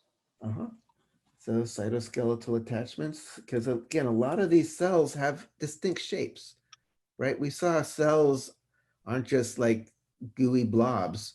There's cuboidal cells and columnar cells and squamous cells. And then you get to neurons and crazy, like with 100,000 little little branches, or a red blood cell that looks kind of like a flying saucer. So you've got all these cells with very distinct shapes that are held in place by the cytoskeleton, and the cytoskeleton anchored onto the membrane. It also helps sequester different membrane proteins on one side or another side. Like we talked about how epithelial tissues have polarity, in that the apical surface might be very different from the basal surface, and like all of this cytoskeletal stuff kind of separates one part of a cell from another part of a cell. Continue. What's another job these proteins play?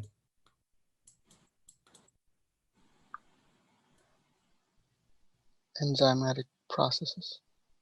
So they do enzymatic processes. We talked, I think we've mentioned them briefly when we talked about the brush border enzymes, like the final stages of breaking down your nutrients into individual biomolecules is happening by enzymes that are actually bound onto the simple columnar epithelium lining the intestines. And it kind of makes sense. The final stages of digestion, where you end up getting the individual little glucose molecules, for instance, it's going to happen right near the epithelium where you're going to absorb it. So the final steps happen with enzymes that are actually anchored right near where you want the products to appear. And then the one last thing we talked about was kind of cell ID. We didn't, this class, we don't go that deep into, immune system, but it is important to remember that your cells all have a unique marker on the outside. So your immune system recognizes it as you rather than some other cell. Again, that's a big part of why you have reactions when you try to transplant an organ from one person into another. Even if you want, somebody wants to donate their kidney to you, or someone dies in a car crash and there's a heart available for you or whatever, there's a good chance that your body will not accept it unless you are genetically really close. And your cell identification markers are pretty similar to each other. Your immune system is just gonna go like slam the organ and kill it. So it has its fancy graft versus host disease is the official word for that.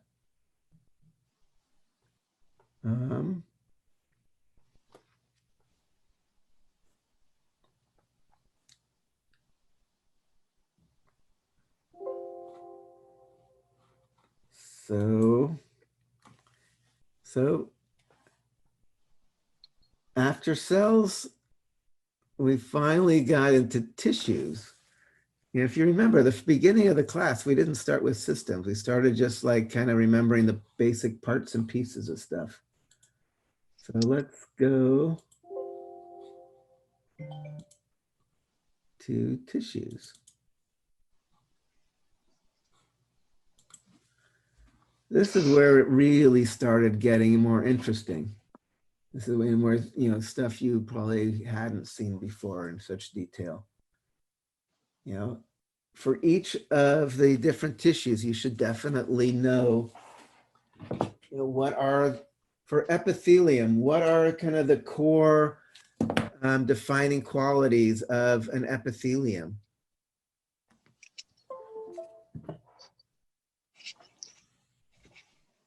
High turnover. So they, not necessarily high turnover, depends where they are, but they're highly regenerative. If they get damaged, it'll repair with functional tissue again. So they're good at repairing themselves for sure. Or Highly avascular. Say that one more time. Sari, I didn't hear you. Highly cellular. Highly cellular, that's important as well. You have a lot of cells that are densely packed one up against each other. Again, which is very, very different from what you're going to see in like connective tissue, where the cells are really widely spaced. So that's important. What's another defining characteristic? They're avascular. Avascular. So that one is really important, and again, not necessarily that obvious if you've never learned about this stuff before. What does it mean? If they're avascular, that means there's no blood vessels. How do they get oxygen and nutrients? Diffusion. Yeah, they're going to get diffusion from blood vessels below them, which means a couple of things. One is that they have to be sitting on top of a connective tissue layer. Usually there's some loose connective tissue underneath. And it also means that there's there's a limit to how thick they can get. They can't be very thick because all of the oxygen and nutrients have to diffuse from the bottom. So the thickest epitheliums are just going to be, a few layers of cells thick, up to maybe 10 or something. But beyond that, the cells start just dying at the far reaches because they're too far away from the nutrient and oxygen supply. So, and again, when you're trying to recognize an epithelium, the fact that they're thin, that they have, that's going to give them also this idea of polarity. They're going to have a bottom and a top. Right? They're sitting on their basement membrane. And if you're looking under the microscope and you see there's like, and the pointer is like, what is this? And you think it's like, oh my God, it's got like this kind of free edge. It's just this thing. And there's just like, daylight above it. There's a good chance it's some kind of epithelium. Whereas if I'm like in the middle of some stuff and the pointer is like, what is all of this stuff? It's not going to be an epithelium if it's just like all this stuff. It's going to be some kind of a connective tissue or muscle or something. But epithelium is always going to have kind of an apical surface and a basal surface sitting on some connective tissue.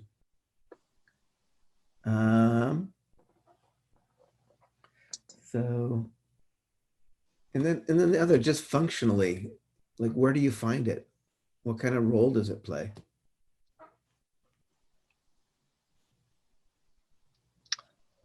It says it right here. Cover surfaces, lines, cavities, and passageways. Just the kind of, what it's doing is different than a lot of other tissues. That being said, when we get into the organs and stuff, a lot of them have their outer coating, which is actually going to be dense connective tissue. In fact, when we do have things that are surrounded by a serosa, then that is epithelium. That's a simple squamous epithelium, also called mesothelium. But any of the internal organs that is not enveloped by the serous membrane, then is going to be enveloped by the adventitia, which is kind of dense connective tissue. Oh, look at this. Here's all these.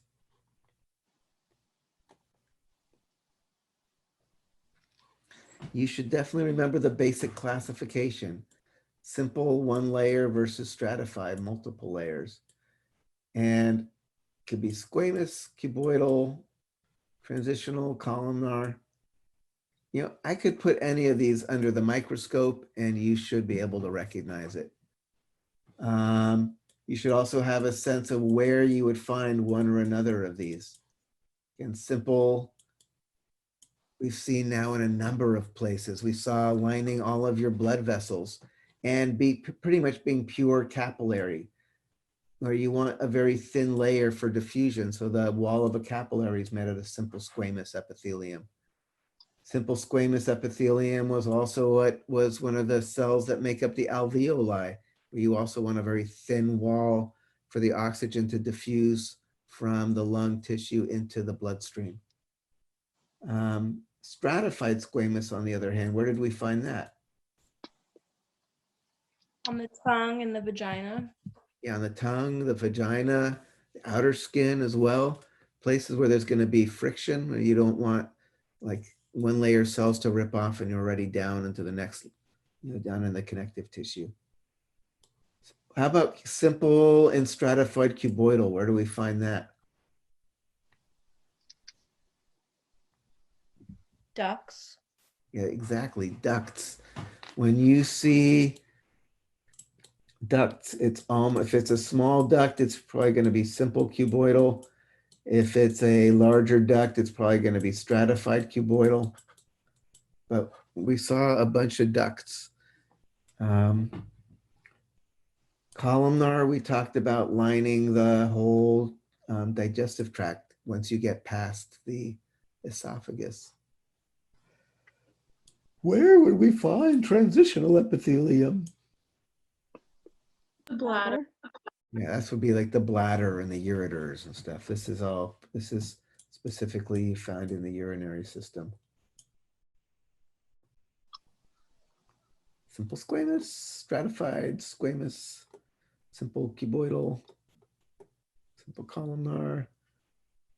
And then the pseudo-stratified ciliated columnar epithelium with goblet cells. Where do we find this stuff? Trachea. Respiratory. The trachea, the respiratory, the nasal passages. We find cells with cilia other places as well. Like we just talked about, there are ciliated columnar cells in the fallopian tubes to keep the egg moving towards the uterus. So it's not just in the respiratory tract, but that's the classic place to find this stuff. In transitional epithelium, its main distinctive thing is it's stratified looking, and it has these big dome-like cells that kind of sit on top like this.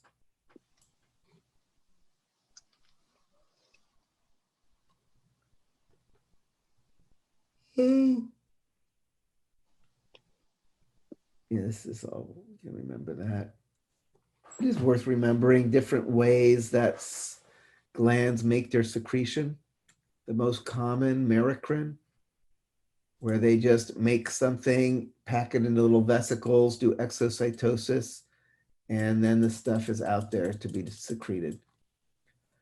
Again, that's almost all your glands work like that, but there are two exceptions. The two exceptions are this apocrine secretion, where the whole nose of the cell fills with stuff and then breaks down and gets, and this is how your apocrine sweat glands, this is how your mammary glands work too. Makes sense, you're going to have more complex secretions because it's going to be all the stuff that's filled in here, plus all of the lipids and everything from the cell that's breaking apart here. This is how your apocrine sweat glands, the things under your arm and in your genital anal areas that give you more of the musky sense, are making their secretion using this apocrine. And then holocrine, where the entire cell fills with stuff and disintegrates and goes to become the secretion. Where is the only place where we find holocrine secretion? Scalp. Not just in the scalp, but you're close. Sebaceous gland. Yeah, exactly. The sebaceous glands. So the sebaceous glands, which feed into the hair follicles, travel up the hair follicle, help basically lubricate the follicle as well as the skin as well. This is kind of oily secretion. It's also antimicrobial, so it also helps keep you safe. It's one of your levels of body, kind of external body defenses. The sebaceous glands are the ones that become your nemesis if you're a teenager with acne. These are the ones that can either kind of get blocked, and then the sebum oxidizes and it gets black and becomes blackheads, or they get infected and then this is all full of pus and now it's a whitehead. So overactive sebaceous glands are this is supposed to be acne, not measles. She's like, Would it "Oh." mean you have more sebaceous glands or that they just get filled? I believe they just become more active because you have sebaceous glands, coming into all your hair follicles. So I think they just all start becoming overactive. That's my understanding of it. And it's kind of, and I think it's related to like hormone levels and all that during puberty and all that. Connective tissues, you should definitely remember what are defining qualities of connective tissues. Widely spaced with a lot of extracellular matrix. Yeah, at the core, that's it really. You have cells that are not right against each other. They're widely spaced. And then there's stuff, the extracellular matrix in between. The vascularity can vary. Some of it's very vascular. Some of it's completely avascular. Connective tissue proper is the more generic stuff. This is like the basic building block of most of your body. The loose CT, that makes all the lamina propria. It's just a connective tissue underneath all your epitheliums. The loose CT is just kind of the packing that kind of supports and packs things and insulates you. If it's enough adipose cells, it's the adipose tissue. Loose CT is what connects your skin to the underlying structures. Dense CT is also another just major building block. It's what's making those capsules wrapping around your organ and around all your bones and around your muscles and bundling groups of muscles, all the deep fascia. So dense CT, also making the tendons connecting muscles to muscles and bones. So these are, again, when I think about the body just as a construction project, these would be like the 2x4s and the nails and stuff like plywood and all the stuff that the real kind of just core generic building materials that you use to build every part of the house. Fluid connective tissues, again, blood, a little non-intuitive at first, but widely spaced cells in a matrix. But in this case, the matrix is a fluid, it's your plasma. And then supporting connective tissues, these are the connective tissues that have these very special structures. We saw cartilage, which is completely avascular, and bone, which is very vascular. Cartilage, we had, the hyaline, which was the kind of rubber, hyaline means glassy. So it's the glassy, it's the ends of your articulating bones. That thing you think of as gristle when you're like kind of gnawing on the end of a chicken bone or something. I have a question. Uh-huh. So, are hyaline cartilage, are they like vascular? Or No, avascular. No, no blood vessels in cartilage. Okay. It's part of why cartilage is tricky to heal. It doesn't have kind of that nutrient supply coming in there. When people tear cartilage, for instance, it doesn't heal very quickly. Same reason why tendons are also very tricky to heal, because the dense regular CT does not have a lot of blood vessels in it either. Bone, on the other hand, is full of blood vessels. You should definitely remember bone tissue with all of those osteons and central canals and perforating canals. It's just chock-a-block full of blood vessels going through it. Cartilage, we also talked about the fibrocartilage making like joints like your pubic symphysis. We talked about elastic cartilage, where you had elastic fibers making it very able to keep bending, like, the epiglottis. Up, he's swallowing, flap down, stop swallowing, flap back up so he can breathe again. Up, swallowing, flap down, up, stop swallowing, let it flap back up so he can breathe again. you know, it's doing that for the whole entire part of your life. So you definitely want something that's kind of springy and bends easy and snaps back and isn't going to crack when it bends and all that. Whereas hyaline cartilage, under a lot of stress, it will crack. I can, yeah, if you've ever like face planted into like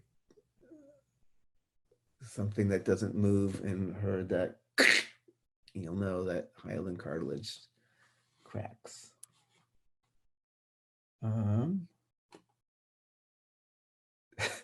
That was part of my very introduction to college.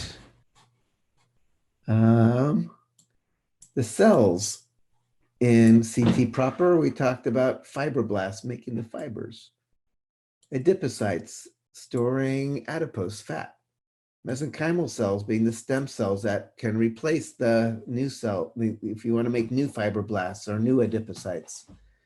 These wandering cells, which are the white blood cells, these are part of your immune system. You know, macrophages, which are the big eaters. You know, monocytes in your bloodstream can leave the bloodstream and become macrophages out in your body. Mast cells, these release histamine, which create inflammation, also part of immunity. These are the basophils, actually, if they're in your bloodstream. Lymphocytes, neutrophils, eosinophils, we met these in the bloodstream. These are all involved in either specific immunity or worm, or actually these are just phagocytes. These are for like multicellular parasites like worms. So all these, your connective tissue's got lots going on in terms of cells, and then also in terms of fibers. The tough, these are the real thick, ropey ones that are super strong. These are the very finely branched ones that we saw making like the stroma and the, you know, lymphoid tissue. Elastic fibers, you know, which are stretchy.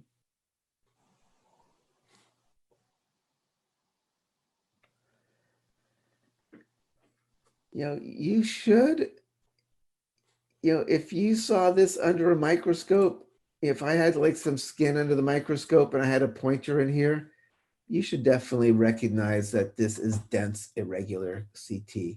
It's got a really classic look to it, and it's really common. It's all over the place. Same thing with cartilage. If you saw something like this, you should definitely know it's hyaline cartilage. You should definitely know this is bone and that these are concentric lamellae, and that this is the central canal where the blood vessel lives, and these are little lacunae where the osteocytes live. So when you're kind of going back, you know, the big things, you should kind of feel like, oh yeah, and I remember that. I remember that. You know, I try not to get into like silly little details, but kind of the big picture stuff you should know. You should know periosteum, the main connective tissue layer that is on the outside of all your bones.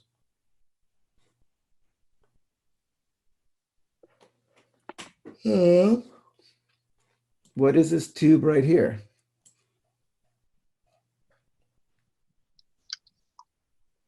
Esophagus. That's the esophagus. What's this kind of swollen area right here?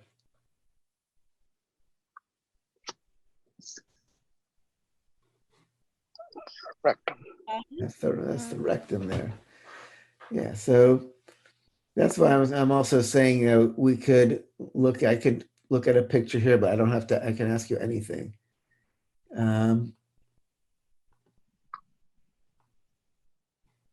You should definitely recognize skeletal muscle. You know, from the side, it looks like this, although from the front, it looks, if the cross section looks very different. Smooth muscle, which shows up in the walls of the digestive tract, the muscularis externa, you'll definitely see it very clearly. In the walls of the blood vessels, in the walls of the uterus, in the walls of the bladder. Smooth muscle is in the walls of most hollow organs. So should definitely, this should feel pretty familiar at this point. When you see smooth muscle, it does look kind of like dense regular CT sometimes. And then you can just think about the context. Like if I'm in the wall of the digestive tract, it's not going to be a tendon. It's going to be the muscularis. Neurons, you should definitely know signals coming in on dendrites, the soma, the cell body, the messages coming out the axon.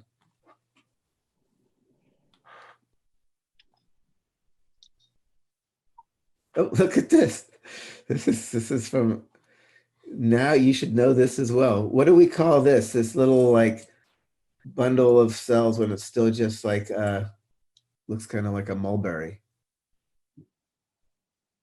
Morale. That's the morula.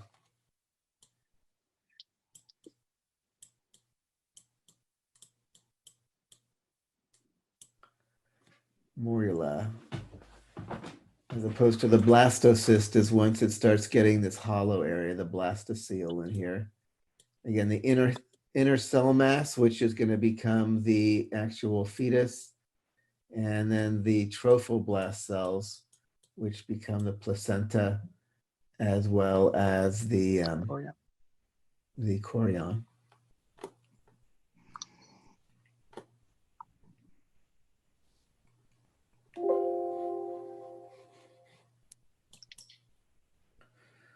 All right, so then we finally started with our very first system.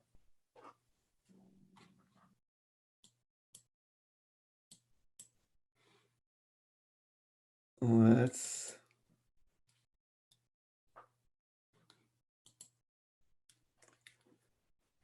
that's where we finally had our system, the integumentary system. And what is the main organ of the integumentary system? Skin. The skin, the integument. And the integument has a few different names. It can be called the integument. It's also called the cutaneous membrane is another word for it. Again, two main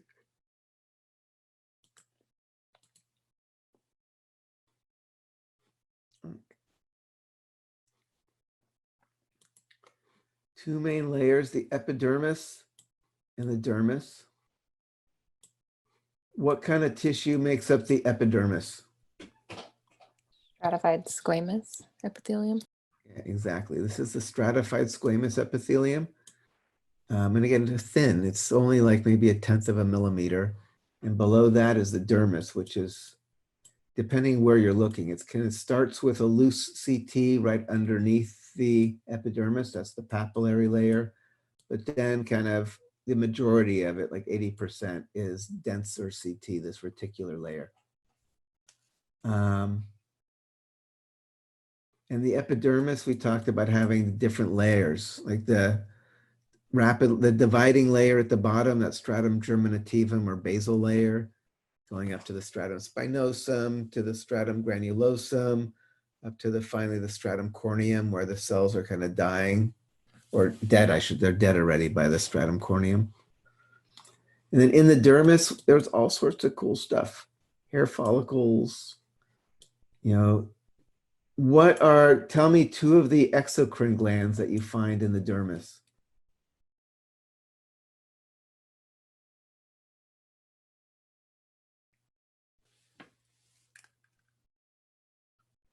Remember, what does exocrine gland mean?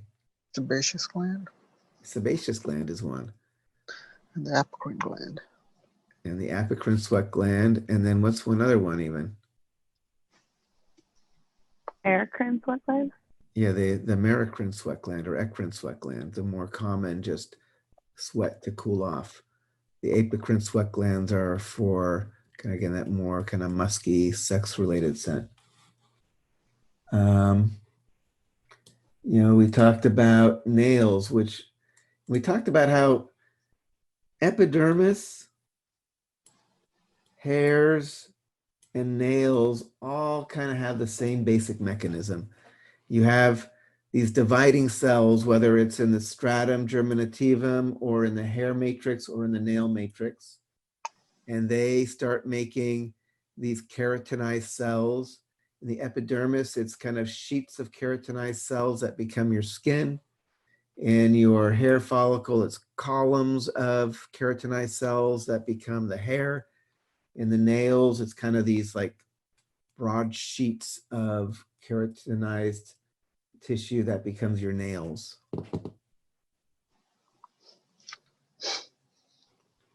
You know, you should be able to look at this and recognize everything, right? Your little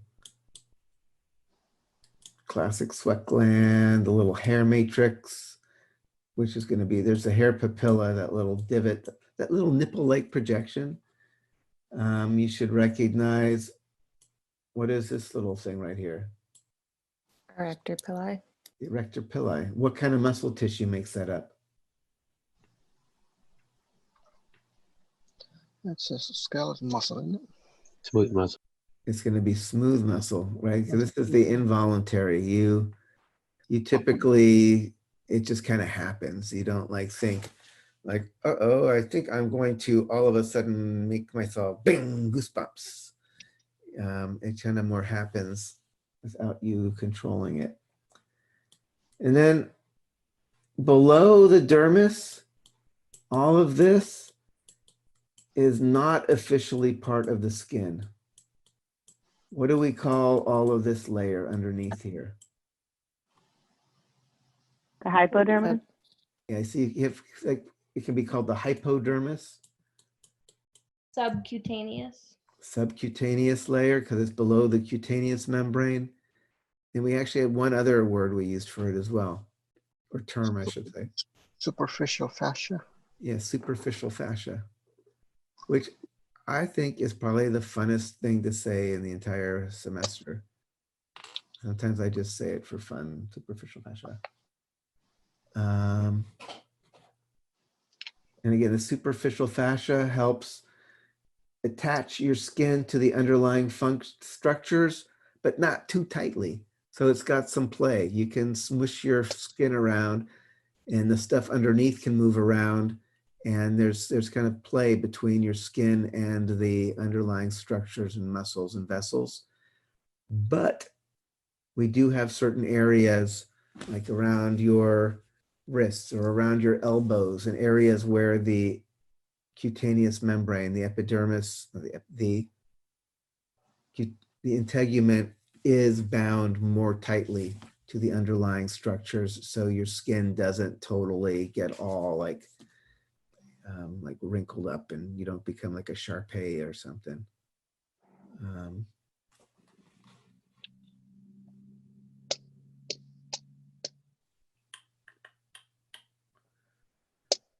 And we talked about stratum germinativum. That's where you find the little keratinocytes that are multiplying.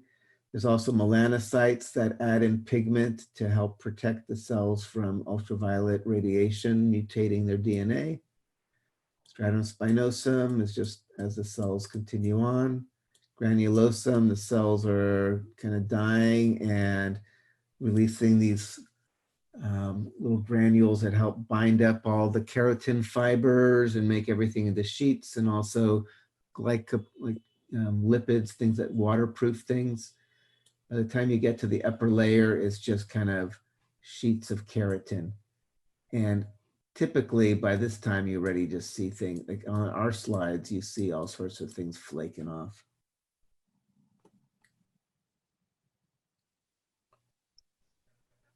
This is a clinical thing that's worth remembering as you go on to your kind of more into clinical settings. This idea that while the dermis is dense, irregular, there actually is a basic orientation of the fibers. You know, kind of by definition, dense irregular means that the fibers go in every direction and it's strong in every direction. But in reality, it's not quite true. There is one direction where the fibers are more likely to go than others. So depending, this is kind of what it looks like. if you cut somebody along these lines of cleavage, things don't tend to pull apart. The wound tends to stay closed because you don't kind of have a force pulling the two sides of the wound apart. Whereas if you cut perpendicular, then you have this force pulling the two sides apart. It's harder to keep the two edges together. It's more likely to heal with scar tissue in between if you don't stitch it up.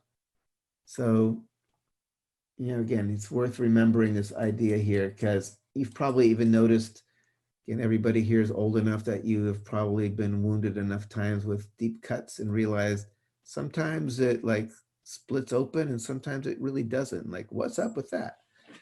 You know, it's because of this.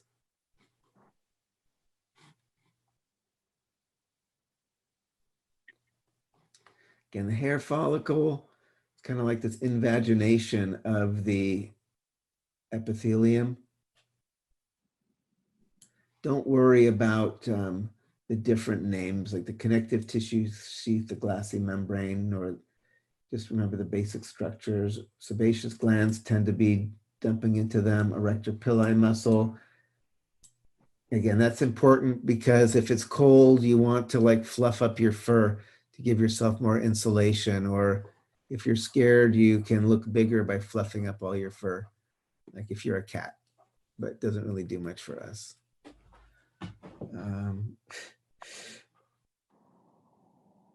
So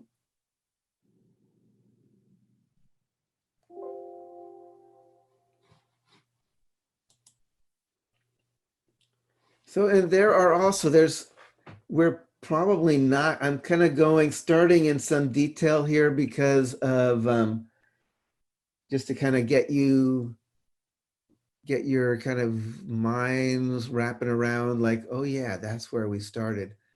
But we obviously aren't going to be able, and we have like an hour and 5 minutes left. We're probably not going to cover 4 months of material thoroughly in the next hour.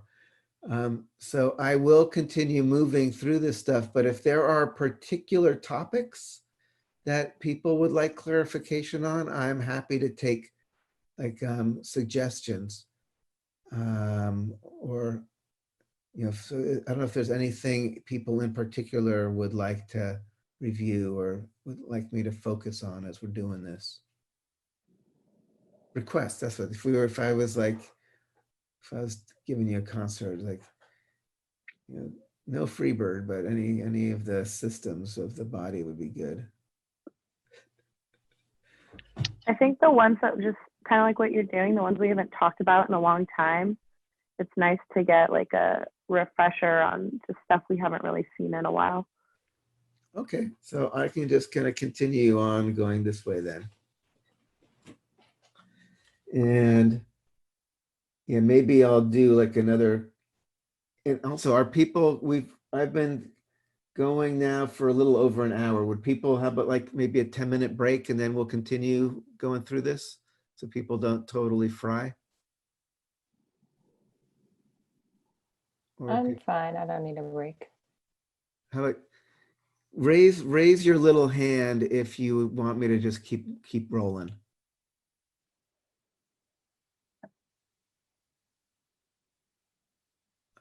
Oh, so there's a lot. Okay, so let's just keep rolling.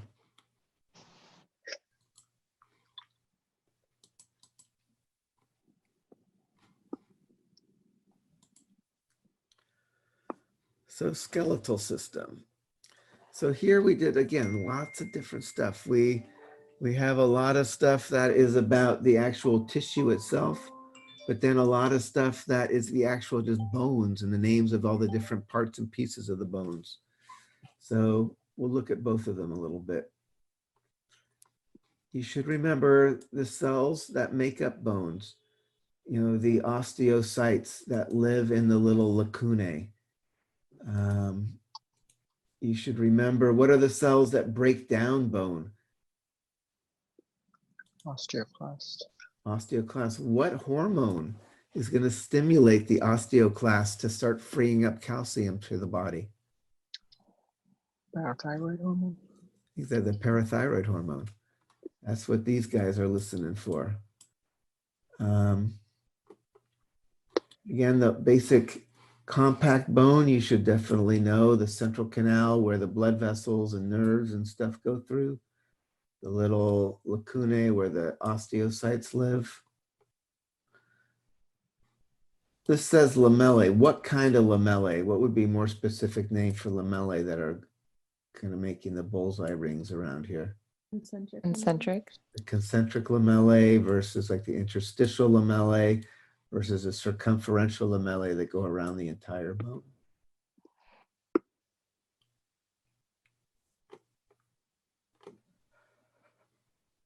Perforating canals going horizontally. Epiphysis, the ends, diaphysis, the shaft. Again, this is a representative bone, but what would we call this? Of the different kind of main classifications of bones, bones that have this kind of structure of having these kind of heads with a long shaft. Long bone. Those are the long bones. Because we also talked about short bones that are more kind of cube shaped with just compact bone around a spongy core. We talked about flat bones where you have these two tables of compact bone with the spongy stuff in between.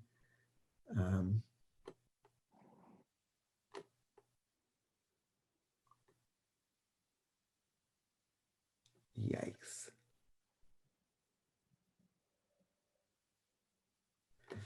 Yeah, and this is just kind of remembering this epiphyseal plate. When you are still growing, you actually have cartilage in between the diaphysis and the epiphysis, and that's where the cell division and lengthening of the bones occurring. Here as well, you can see it right here. This was actually a question on your last exam. See if people still know. What bone is this one?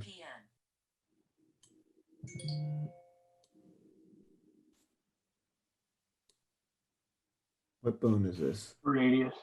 That's the radius. It's the one that had that bigger, more triangular look near when you got to the wrist. It's also on the side with the thumb, which means this bone has to be what? Ulna. That's the ulna. What do we call these ones? Phalange. Metacarpal. Yeah, these are going to be the metacarpals. So the carpals are the wrist bones. The metacarpals are the palm. And then the phalanges are going to start up here. So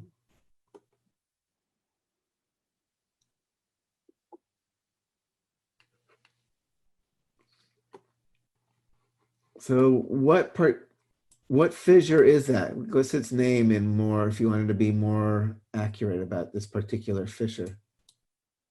Supraorbital fissure. The supraorbital fissure, exactly. Name a cranial nerve that comes through there.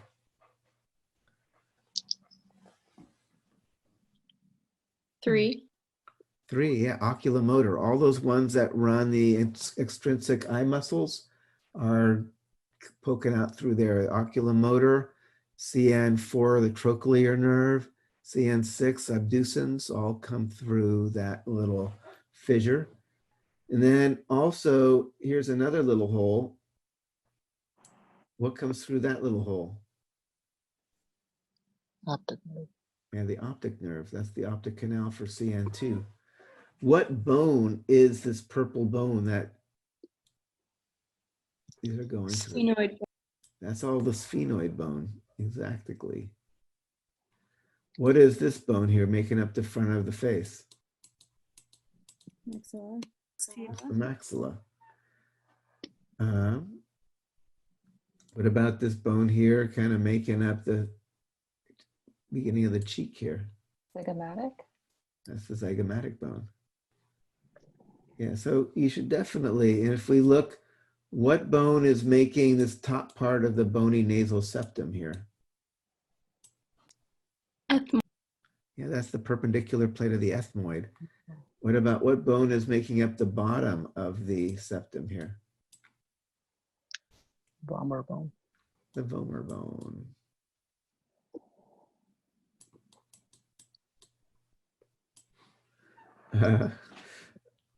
What would we, so this I probably would not, this I would think of as kind of more pedantic, although it could be like an extra credit. What do we call these little holes right here? Mental foramen. These are the mental foramen, or one is a mental foramen. Yeah. What do we call this suture right here connecting the two parietal bones? Sagittal suture. That's the sagittal suture. What do we call this kind of smooth area right here, where the eyebrows would meet? Glabella. That's the glabella.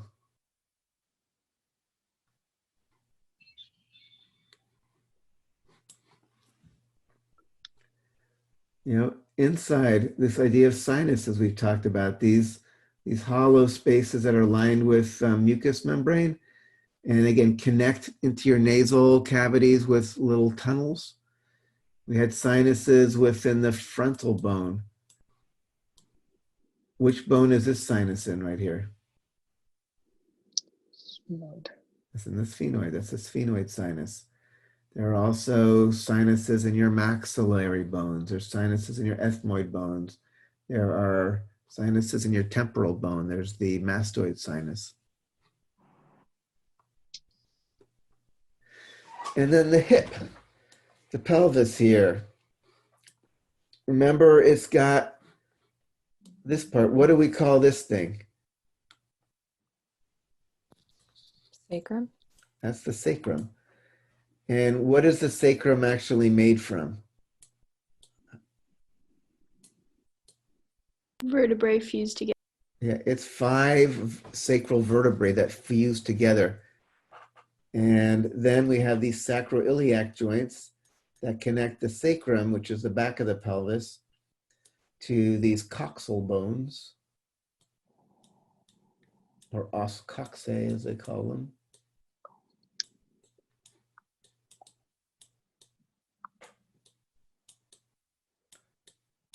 And what do we call this kind of ridge right up here? Iliac crest. That's the iliac crest. Like if you're putting your hand on your hips, it's like, well, I am B. You're resting your hands on your iliac crest. And again, this whole wing part is the ilium. This is like the iliac fossa. What muscle actually has its origin here in this iliac fossa? Psoas. Iliacus. Yes, iliacus, part of iliopsoas. Where does that muscle end up inserting? Tibial tuberosity.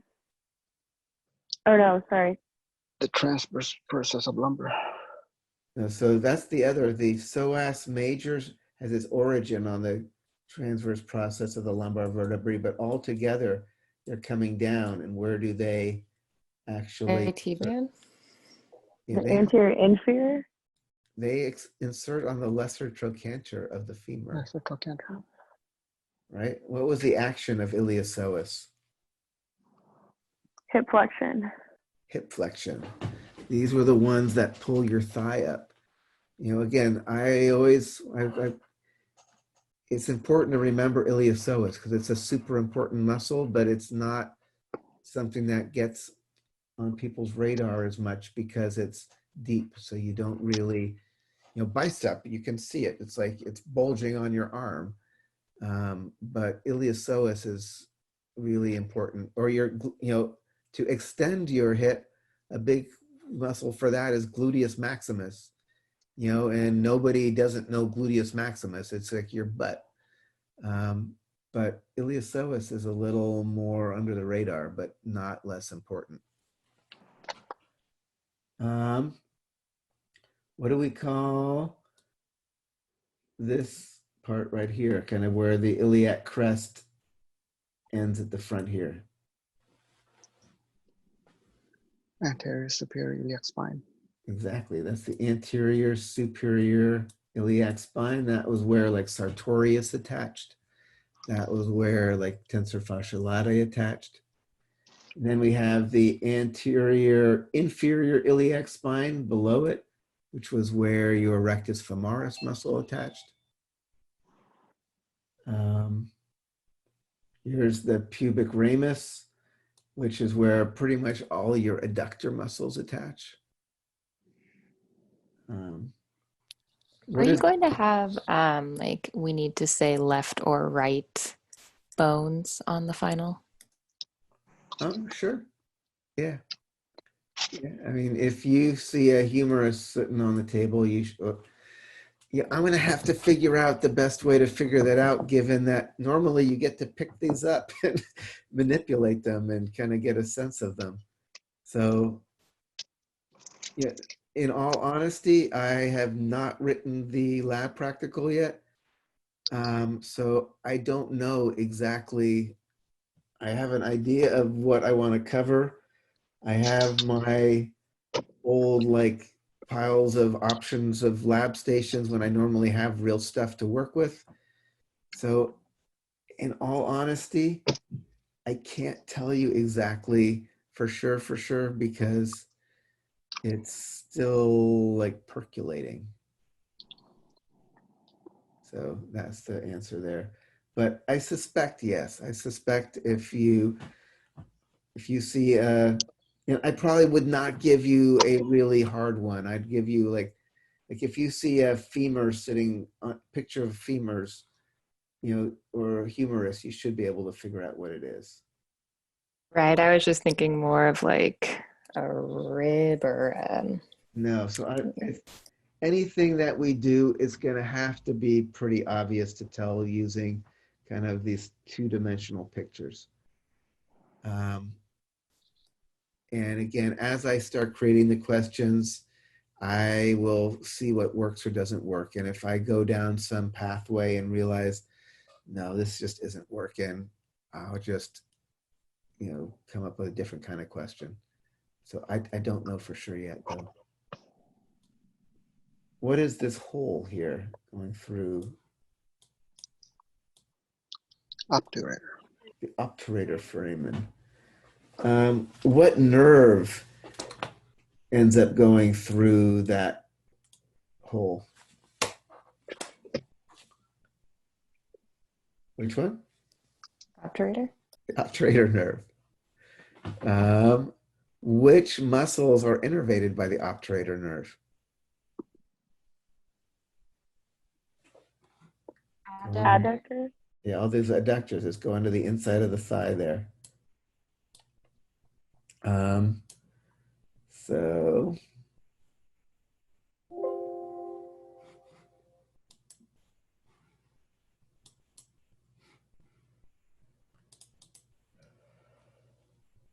now I'm going to speed up a little bit.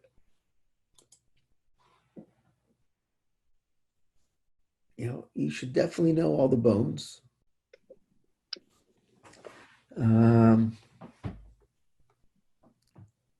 Occipital bone.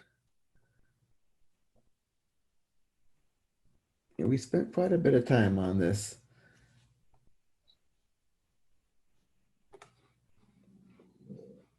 What do we call the little part of the sphenoid bone where the pituitary gland sits?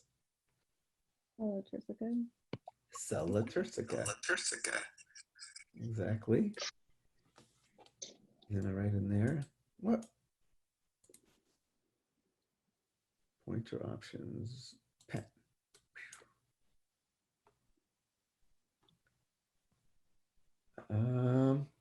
What bone articulates here on these occipital condyles? The Say it again. Is it the Atlas. It's the atlas. C1, the atlas.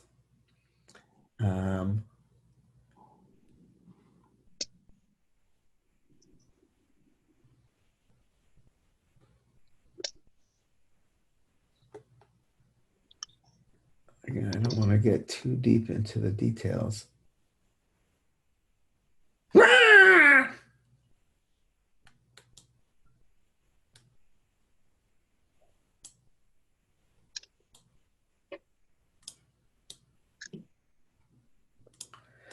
So, yeah, I could ask you like what kind of animal or bird does this bone look like? That would be a fair question. No. All right, let's see. Yeah, we've talked about spheno. What nerves end up going through these little holes that make up the cribriform plate? Olfactory. Olfactory nerves. CN number One. and number 1. What anchors on this little thing, this crista galli, which is kind of on the floor of the cranial vault near the front? Yep, the falx cerebri anchors right on that little dude. So,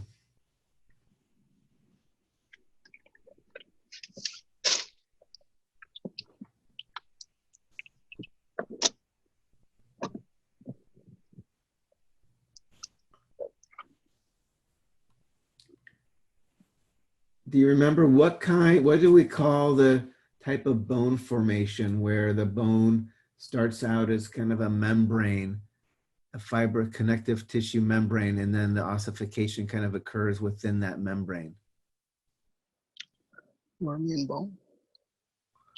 No, but there's a word for the type of osteogenesis, the type of bone formation. Oh, that's then better. Intramembranous ossification. Yeah, exactly. Shamba got that, the intramembranous ossification.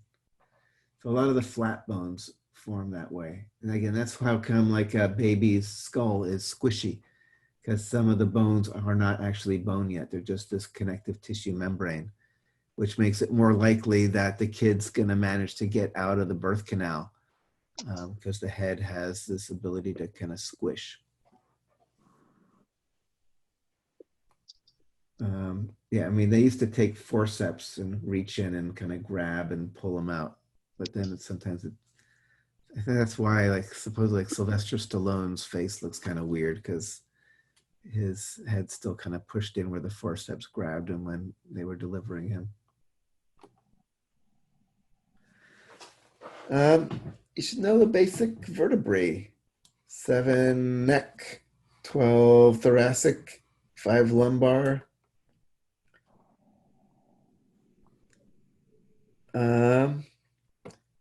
Which ones look like a giraffe? Thoracic. The thoracic. Yeah. They also are the ones that have the pointy spinous process. They're the ones that have articulation for all the ribs on them. Cervical, remember, have the ones they have that little hole for that vertebral artery that goes up and feeds into the basilar artery, becomes the circle of Willis up in your brain. Lumbar are these kind of big, massive ones with the big, stumpy looking spinous processes.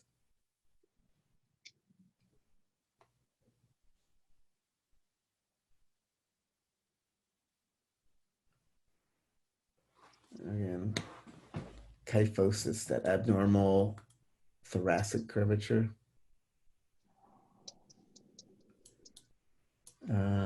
Lordosis, that abnormal lumbar curvature.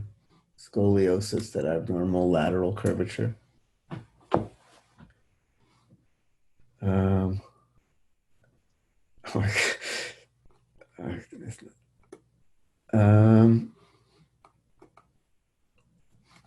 Again, we talked about the joints between a vertebra and another vertebra is way more than just the discs. In fact, this is a good place to review some of the different kinds of joints that we have.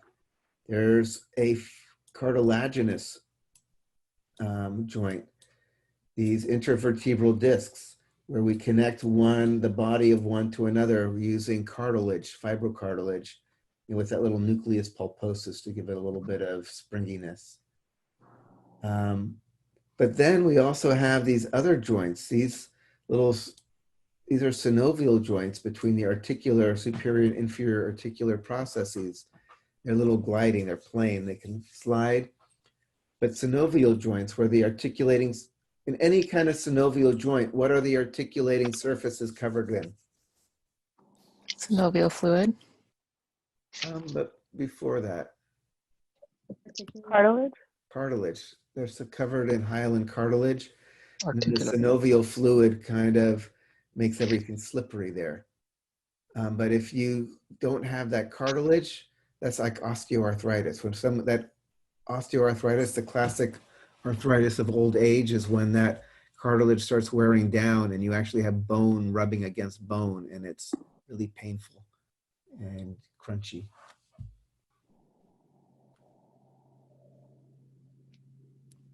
Oh, cervical vertebrae also have that bifid process there. You know, the classic atlas and the axis. You can either spin around and say no, or nod back and forth and say yes, depending on whether, for nodding yes, it's the skull rocking on the atlas. For saying no, it's the atlas spinning around the dens of the axis.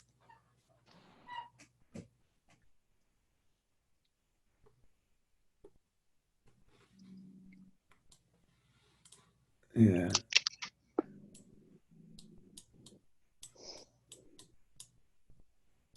I beg you, children, do not laugh when you survey the tall giraffe.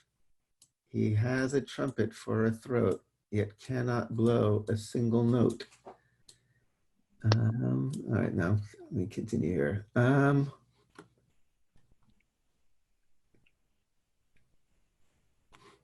Again, ribs attached to the sternum with cartilage.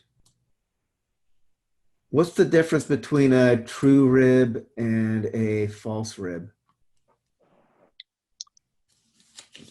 True ribs have their own piece of cartilage, and then false ribs are just joining onto it.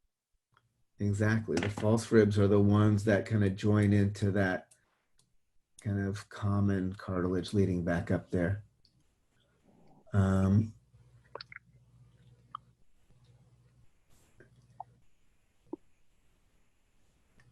I mean, if I had a picture like this, you could figure out what, is this a right or a left rib here?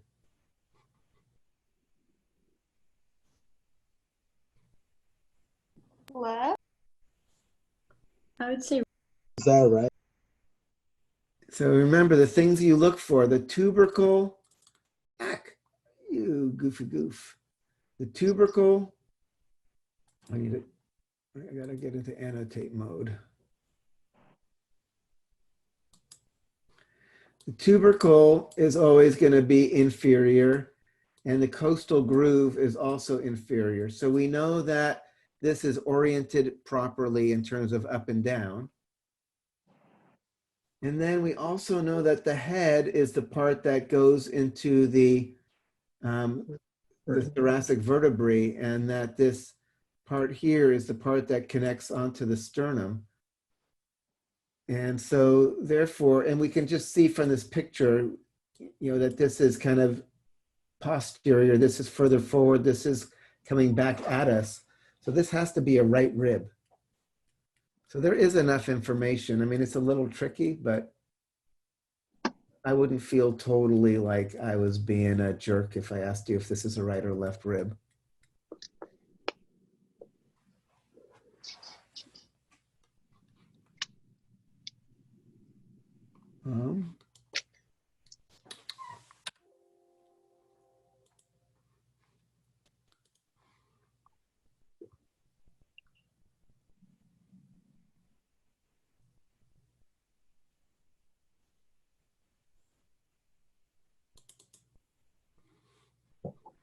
We can speed up again. We need to speed up here. You should know all the bones. I am not going to give you I promise you I will not put a clavicle without context on there and ask you if it's a right or a left. That one would be really tricky to do just by, you could do it visually, but it would be tricky.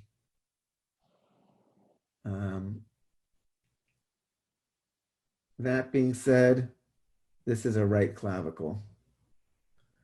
But you have to kind of do a bunch of things in your brain, like, okay, this has got to be the bottom, this is towards the middle, this has to bulge out. So I'm actually taking it, and I think I've held them enough that I can like do that pretty easy in my brain. But yeah, we're not going to do it for you.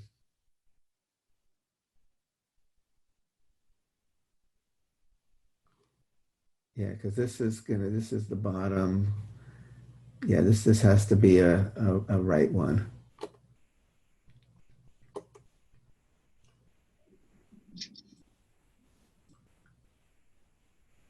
You know, when you look at stuff like this, you should remember like what muscles, like give me a muscle that attaches to the medial epicondyle of your humerus here.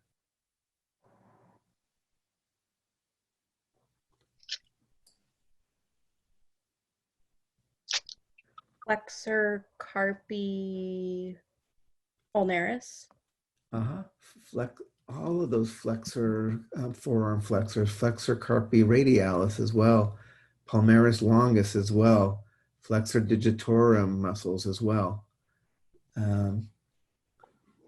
So, whereas on the lateral epicondyle, that's where we had the extensor muscles attaching. So flexor, she said flexor carpi ulnaris, did she? What nerve innervates flexor carpi ulnaris? The ulnar nerve. The ulnar nerve. What nerve innervates flexor carpi radialis? Radial nerve. No, Median nerve. the median nerve. The radial nerve almost always will do the extensors. It will do like triceps brachii or any of the extensor carpi muscles or extensor digitorum. The only flexor that it does is it does actually do brachioradialis, which is an elbow flexor. But in general, radial nerve does things that extend the arm or extend the wrist. What muscle attaches here on this radial tuberosity? Brachialis. Oh, that's Yeah, biceps brachii. Brachialis is going to attach on the coronoid process of the ulna here. Yeah. What muscle inserts on the olecranon of the elbow here, of the ulna? The tricep. Say it again? The tricep. Exactly. Triceps brachii is going to attach there to extend your arm or extend your forearm.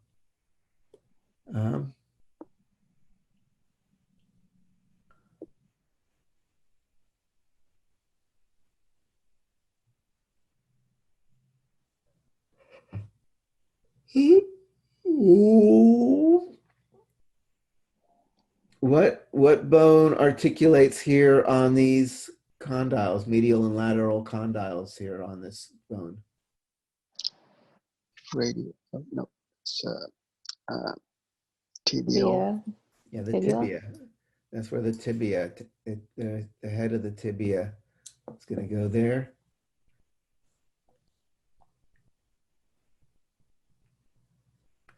What muscle grabs onto the calcaneus? Gastrocnemius. That's gastrocnemius and soleus as well. The ones that, what is the action for gastrocnemius? Yep, antarflexion. Kind of what is shown this way. All right. I'm going to skip. Oh, maybe I should do the joints really fast.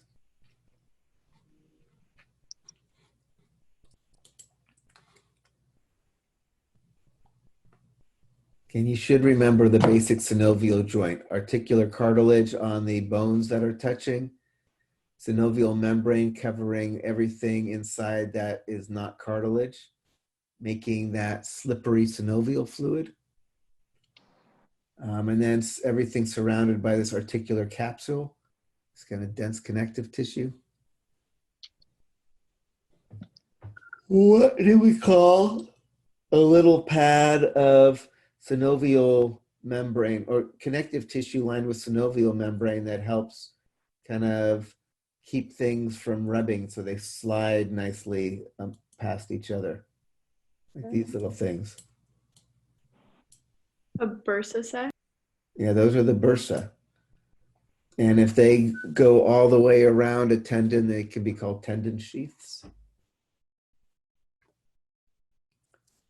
And if they get inflamed, then you've got bursitis or tendinitis.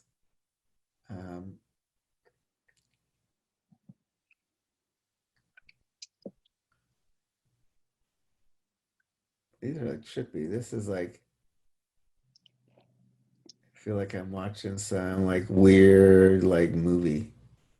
Uh,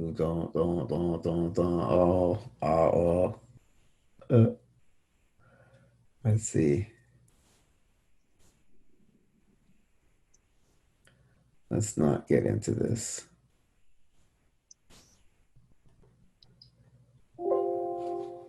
I mean, as you can see, there's so much that we didn't cover, even though we covered, that's why, yeah, I mean, as you go on, if depending what kind of specialty you end up getting into, you might take an entire semester just looking at what's going on in like the neck or something. There's so much depth, or just the foot, or just the back. There's so much depth you can go into any of these things.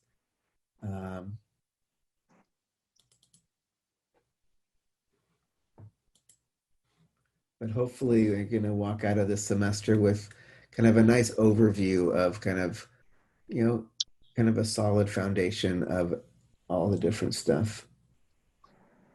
Skeletal muscle, you should definitely remember skeletal muscle.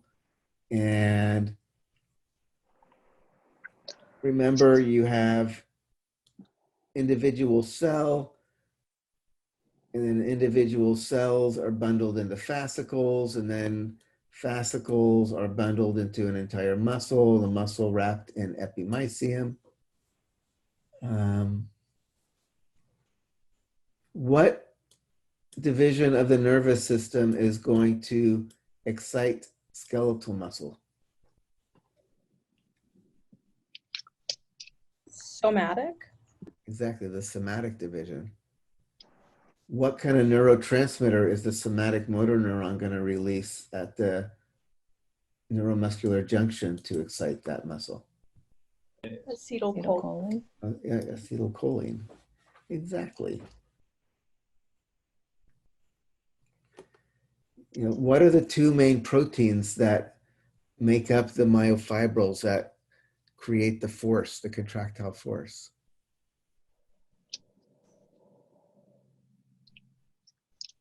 Is the actin and the myosin? Yeah, exactly. The actin and the myosin.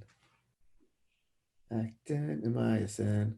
And what ion is stored in the sarcoplasmic reticulum that is critical for controlling whether or not the muscle contracts? Calcium? That's where we have, yeah, calcium is critical in there.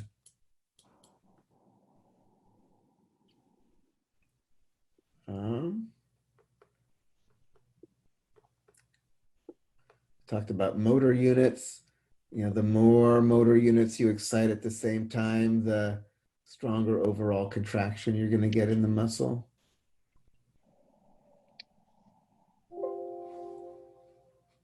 What else?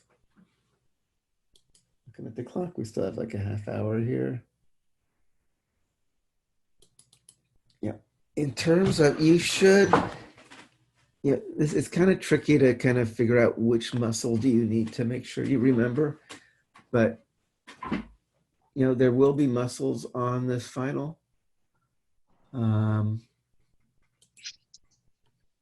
normally it would be on the cadaver or on the models. But in this case, it's going to be more either on pictures, or I will take things in that complete anatomy and do screenshots and bring them into Photoshop, kind of stuff I was doing on the last lab practical. So I'll use whatever way I have to try to make it clear where the muscles are. Sometimes in context, sometimes kind of isolated. always doing, we have pictures of cadavers, doing screenshots from those cadaver dissection videos from Wisconsin. If I can see like some screenshots where I can get a really clear view of something that I think is going to make, not be confusing for you, I might use that. So again, all of these muscles, we don't have time to go into all of it, but it is worth just, muscles that flex the elbow. We talked, there's biceps brachii, there was brachialis, there was brachioradialis. They all cross the front of the elbow joint, as opposed to triceps brachii, which is on the back of the elbow joint to extend your arm.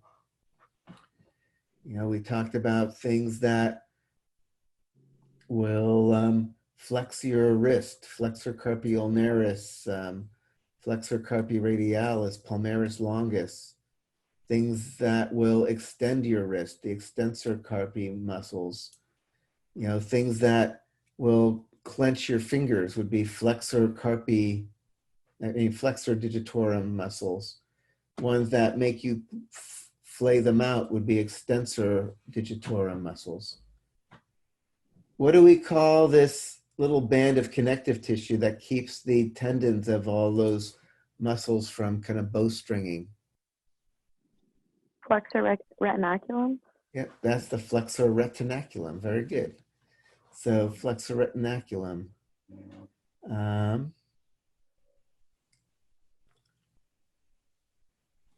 Again, all of the muscles of the quadriceps femoris group, rectus femoris, vastus lateralis, and medialis, and intermedius, the adductor muscles.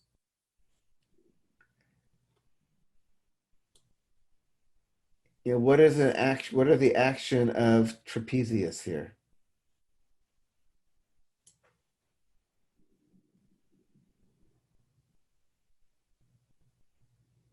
Elevation of the scapula.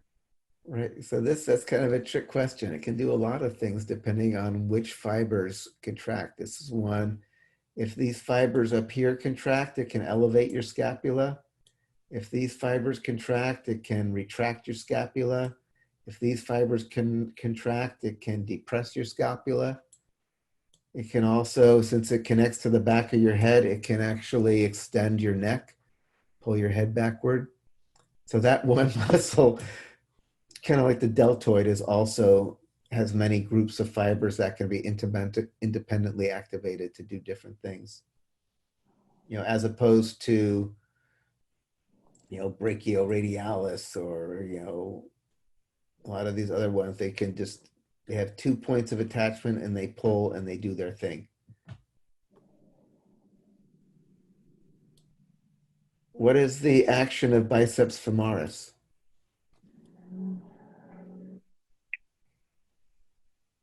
Flexion, knee flexion.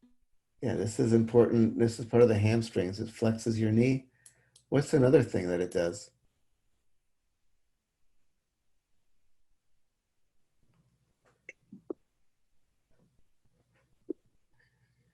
Abduction. Hip extension. Yeah, hip extension. If you remember, its origin is on the ischial tuberosity. So it's attached onto the hip. And so it's pulling on the back of your hip. So it's going to extend your thigh or extend your hip. Same thing for semimembranosus and semitendinosus. These are the 3 muscles that make up the hamstrings. They all cross the back of the knee joint to flex the knee, but they also cross the back of the hip joint to extend the hip.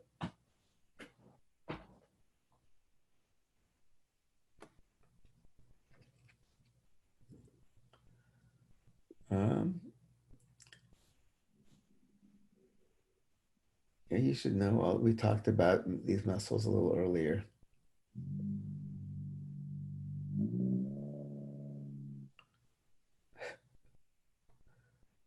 It's like either somebody's like their stomach is growling or there's like some cars in the parking lot or something. Let's see.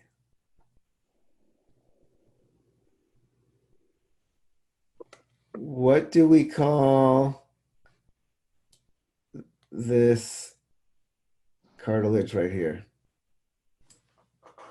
Cricoid? That's the cricoid cartilage. What do we call this cartilage up here? Thyroid? The thyroid cartilage.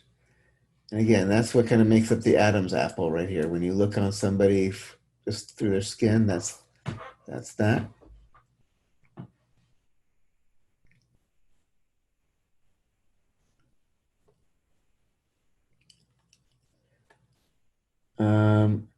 Yeah, then you're going to be responsible for all the crazy little details of the back muscles.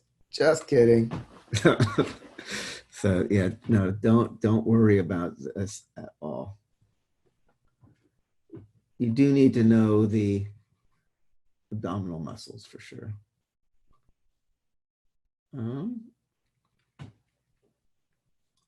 What nerve stimulates the diaphragm? Phrenic? The phrenic nerve, exactly. Which comes from which plexus? Cervical? The cervical plexus. What happens to the volume of the thoracic cavity when the diaphragm contracts? It's larger. Yeah, it gets larger. And then we have that, because of that section between the visceral and parietal pleura, that's going to pull and make the lung volume larger as well. What happens to the pressure in the lungs when the lung volume increases? It goes down.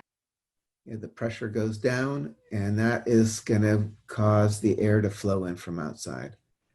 You know, so make sure you remember all the old respiratory system as well.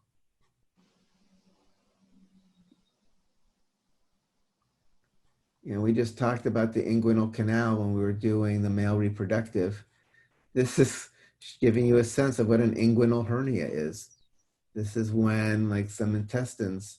So remember, there was the deep and superficial inguinal ring, which kind of strengthen and try to keep this thing closed. But if things do squeeze through, worse, you know, they can just get into the canal, or they can actually protrude into the scrotum even, because that's, you know, that's where this kind of empties out into.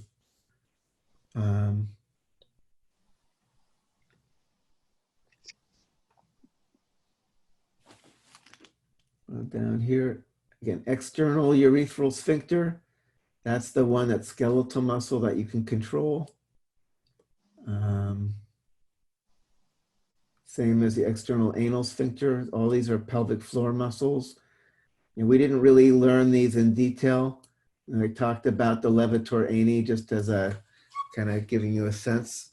But these are all, and these like these are all these muscles that you use to control your urination, defecation, and actually bulbospongiosis. This is the one that contracts during ejaculation to squirt the semen out of the tip of the penis. So all of these muscles down here, they're important. They do cool stuff, but you don't need to know them other than calling them all kind of the muscles of the pelvic floor.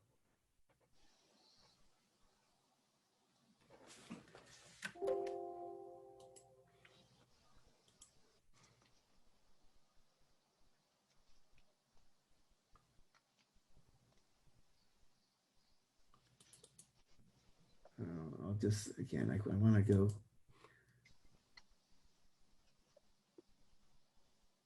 I'm just going to say, make sure you remember the main muscles. You know, rotator cuff muscles. Rotator cuff muscles are particularly important because what do they do aside from moving your humerus around? Stabilize the shoulder They joint. stabilize the shoulder joint. Remember this, the shoulder, the scapula connected to the head of the humerus is a very kind of loose connection. So we talked about different ways that joints are stabilized. How do we tend to keep bones together so they don't dislocate? What are the things that tend to stabilize joints? Ligaments. Yeah, so Tendons, yeah. Articular facets. Yes, articular facets. And the then ligaments, labrum. And what is a ligament? What is a ligament? How would you define a ligament? Connects bone to bone. Yeah, so remember that one. That, because people often get confused. Ligaments and tendons sound kind of interchangeable, and they really are not. Ligaments always connect one bone to another bone to stabilize a joint, whereas tendons always connect a muscle to something. And often they're helping stabilize joints because muscles and their associated tendons are helping pull and keep the bones together as well.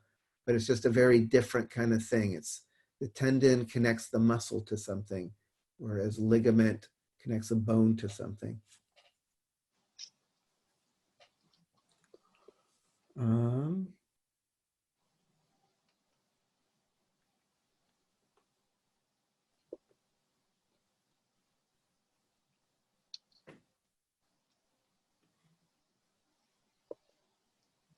What would be an action of vastus medialis? Knee extension. Yeah, good. Extend the knee. So that's another thing I would say on the test. Make sure you slow down for a second and think about, do I mean extend or flex?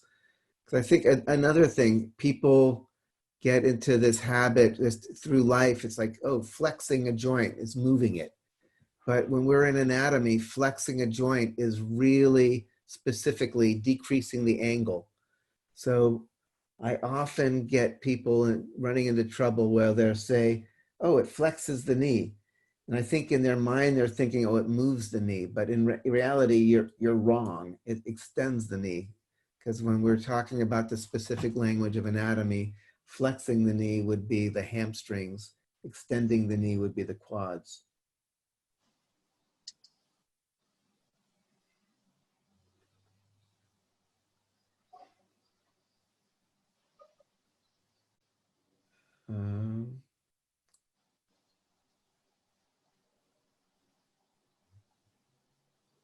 What is it? Have you, I don't know if you've been seeing, there've been all of these things about,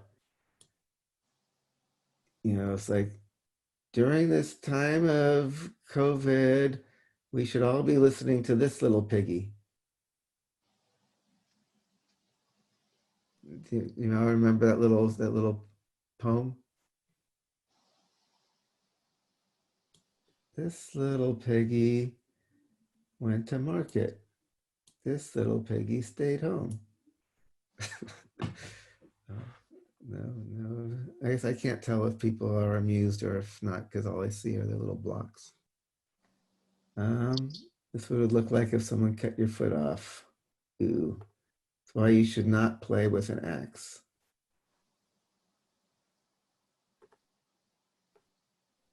Let's see, let's continue here.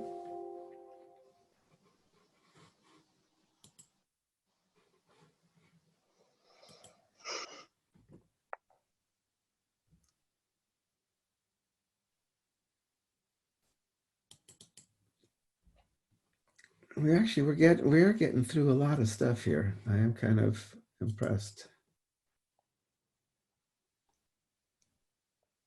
Spinal cord,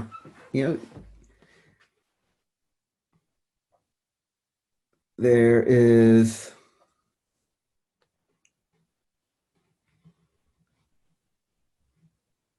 what do we call the axons that are kind of leaving the spinal cord to become the nerves? Motor nerve. So you have to hold your space bar down. I think you pick it up too quick. Motor neurons. So they're not all. Some of them are motor. Some actually, the ones on the back here are not going to be motor. They're going to be sensory because they're dorsal. So these are the roots. We had the dorsal roots and the ventral roots. Remember, those are the axons that merge together to make the spinal nerves. And the dorsal roots are going to be sensory.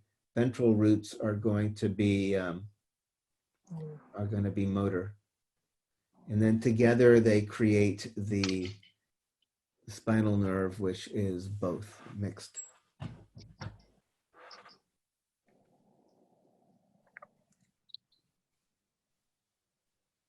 You should remember the old spinal cord, the dorsal horns that are sensory, the ventral horns that are going to be motor,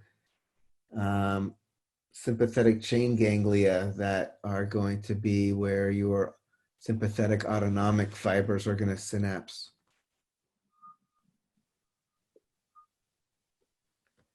You should remember perineurum is what surrounds a nerve.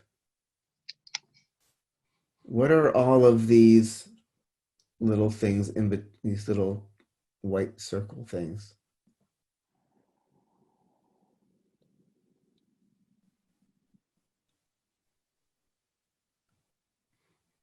What are each of these little white circles? Is it myelin? Yeah, that would be kind of a myelin sheath around an individual axon. Then those axons are bundled into fascicles, and then this whole thing is a cross section of a nerve.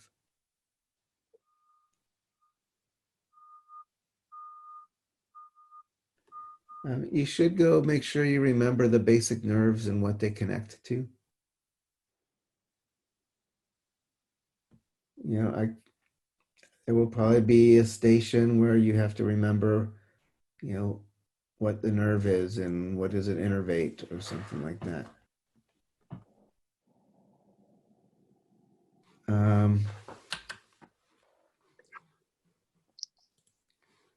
We spent a lot of time looking at the brain, so there'll definitely be stuff about the brain. You know, from the different major lobes and what happens in the different lobes, the whole ventricle system, the circulation of the CSF, lateral ventricles, third ventricle, aqueduct of Sylvius, fourth ventricle, central canal. What kind of glial cells line all these hollow spaces? Ependymal? They have the ependymal cells. What kind of glial cells are making the myelin in the CNS here? Oligodendrocytes. Oligodendrocytes. What kind of glial cells are providing metabolic support to all of the neurons and bracing the capillary, the blood vessels, and helping make the blood-brain barrier? Astrocytes? The astrocytes, yes. How does the CSF, which is being generated in the choroid plexuses within the ventricles, manage to get into the subarachnoid space, which is actually outside surrounding the brain? Apertures? Yeah, what do you remember specifically the name of them? The median and lateral, but not the other names. Yes, median and lateral apertures, or the median aperture is also called the aperture of Magendie, or foramen of Magendie, and the lateral apertures are called the foramina of Luschka. So, but that's okay. You can their names will be lost to history, and no one will ever know they existed. But yeah. And your brain built ram tough. Reminds me of like one of these car commercials.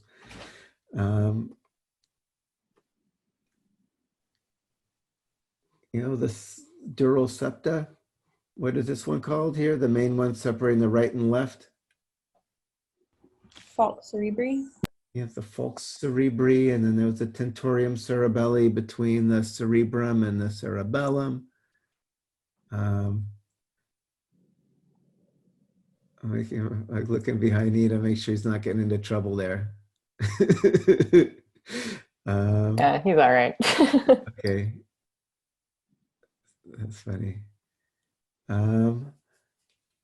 What is this little thing here in this little box? Pituitary gland. You know, the pituitary gland. What part of the brain releases hormones that control the pituitary gland? Hypothalamus? The hypothalamus. Which particular hormone does the hypothalamus release that controls the release of the gonadotropins by the pituitary gland? Gonadotropin. No. Gonadotropin. Hormones. So the gonadotropins are the ones. GnRH. Yeah, exactly. The gonadotropin releasing hormone, GnRH, is the one released by the hypothalamus. And then that talks to the pituitary, and it causes the release of the gonadotropins, which are the LH and FSH, which then talks to the ovaries or the testes. And then there's often then the feedback, like the more testosterone or other things you get, then it inhibits the release of those hormones. The circle of Willis.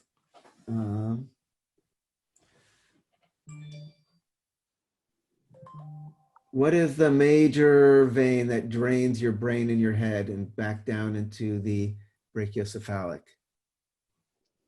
Jugular? The jugular. What is the main artery that's sending the blood up into your head? Carotid. Carotid. That's again another thing where people often get tripped up. It's a place where there's kind of a lack of symmetry. The carotid is the name of the artery going up into your head, but the jugular is the name of the vein that's returning the blood back to your circulation. So make sure you keep that straight, because a lot of times people, you just go for the jugular. You're just like, oh yeah, the big blood vessel in my neck, but it's the vein, not the artery.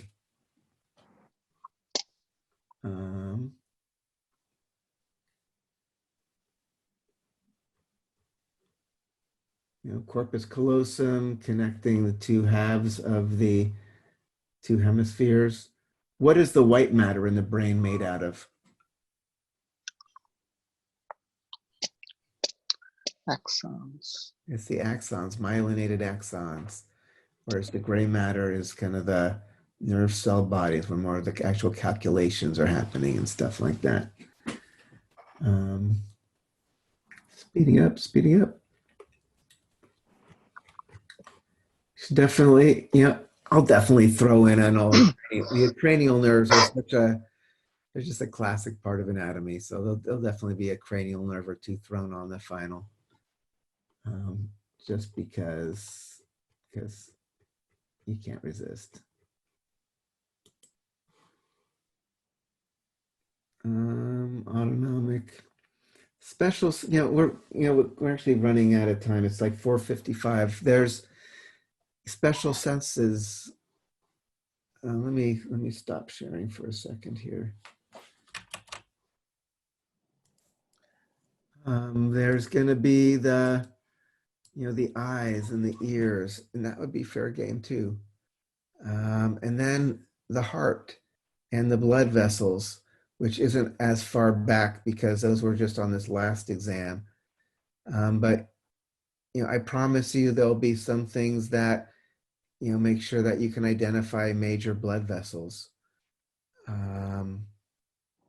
or this or that chamber of the heart. And then we ended up going into the endocrine system, and then getting more into the kidneys and the nephron. Classic things of, maybe I should share. I wonder if I should. No, I don't. It's not even worth it right now. Like, the histology, some of the histology, knowing, what tube of the kidney are you in? First, knowing you're in the kidney at all. And again, it's pretty classic. You can see the glomeruli, you can see all the little tubules, and you can see some of the tubules are, if the tube has a very clean lumen and you're in the kidney, what would that tell you about what tubule it probably is? The distal convoluted tubule? Yeah, like a DCT, the ones where you don't have all the reabsorption, whereas the PCT, the proximal convoluted tubule, has all the microvilli that optimize it for reabsorption. Lymphatics, you should also remember where the main lymph nodes are, what a lymph node is. And know that lymph nodes contain lymphatic tissue.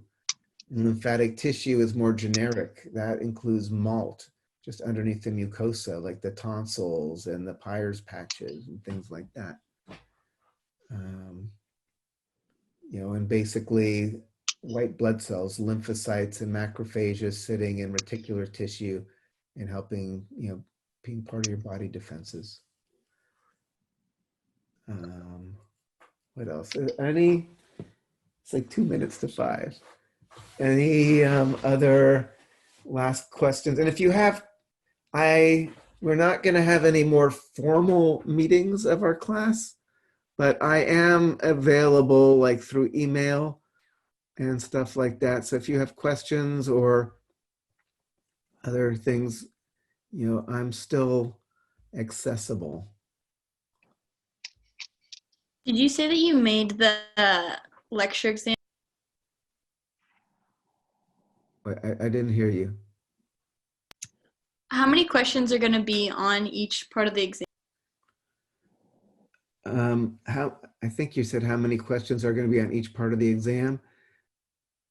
I don't know exactly. It's going to be 125 points.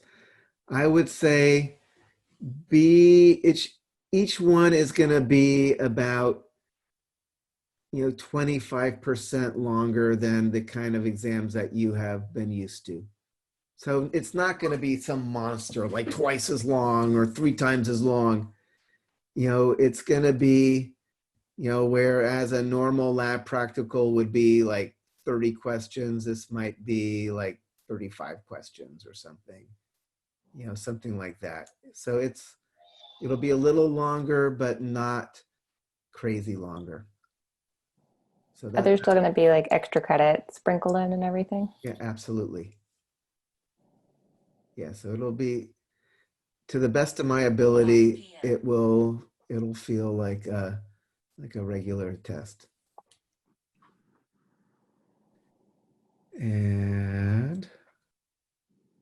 But yeah, so you should all be, we should all be kind of proud of ourselves for making it to the end here. And I think, it looks like in general, we are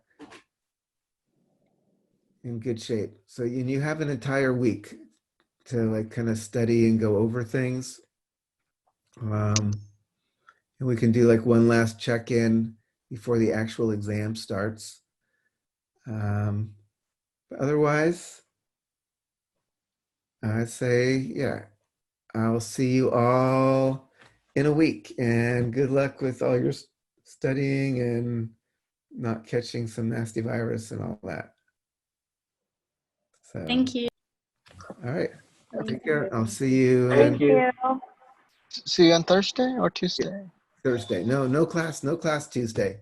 This is our official last day of lecture and lab. Should we still come to Zoom on Thursday morning before the exam? Yes, please. Okay. Yes. Great. Thank you. All right. Thank you, Dr. Eager. All right. Thanks. Bye. Bye-bye then.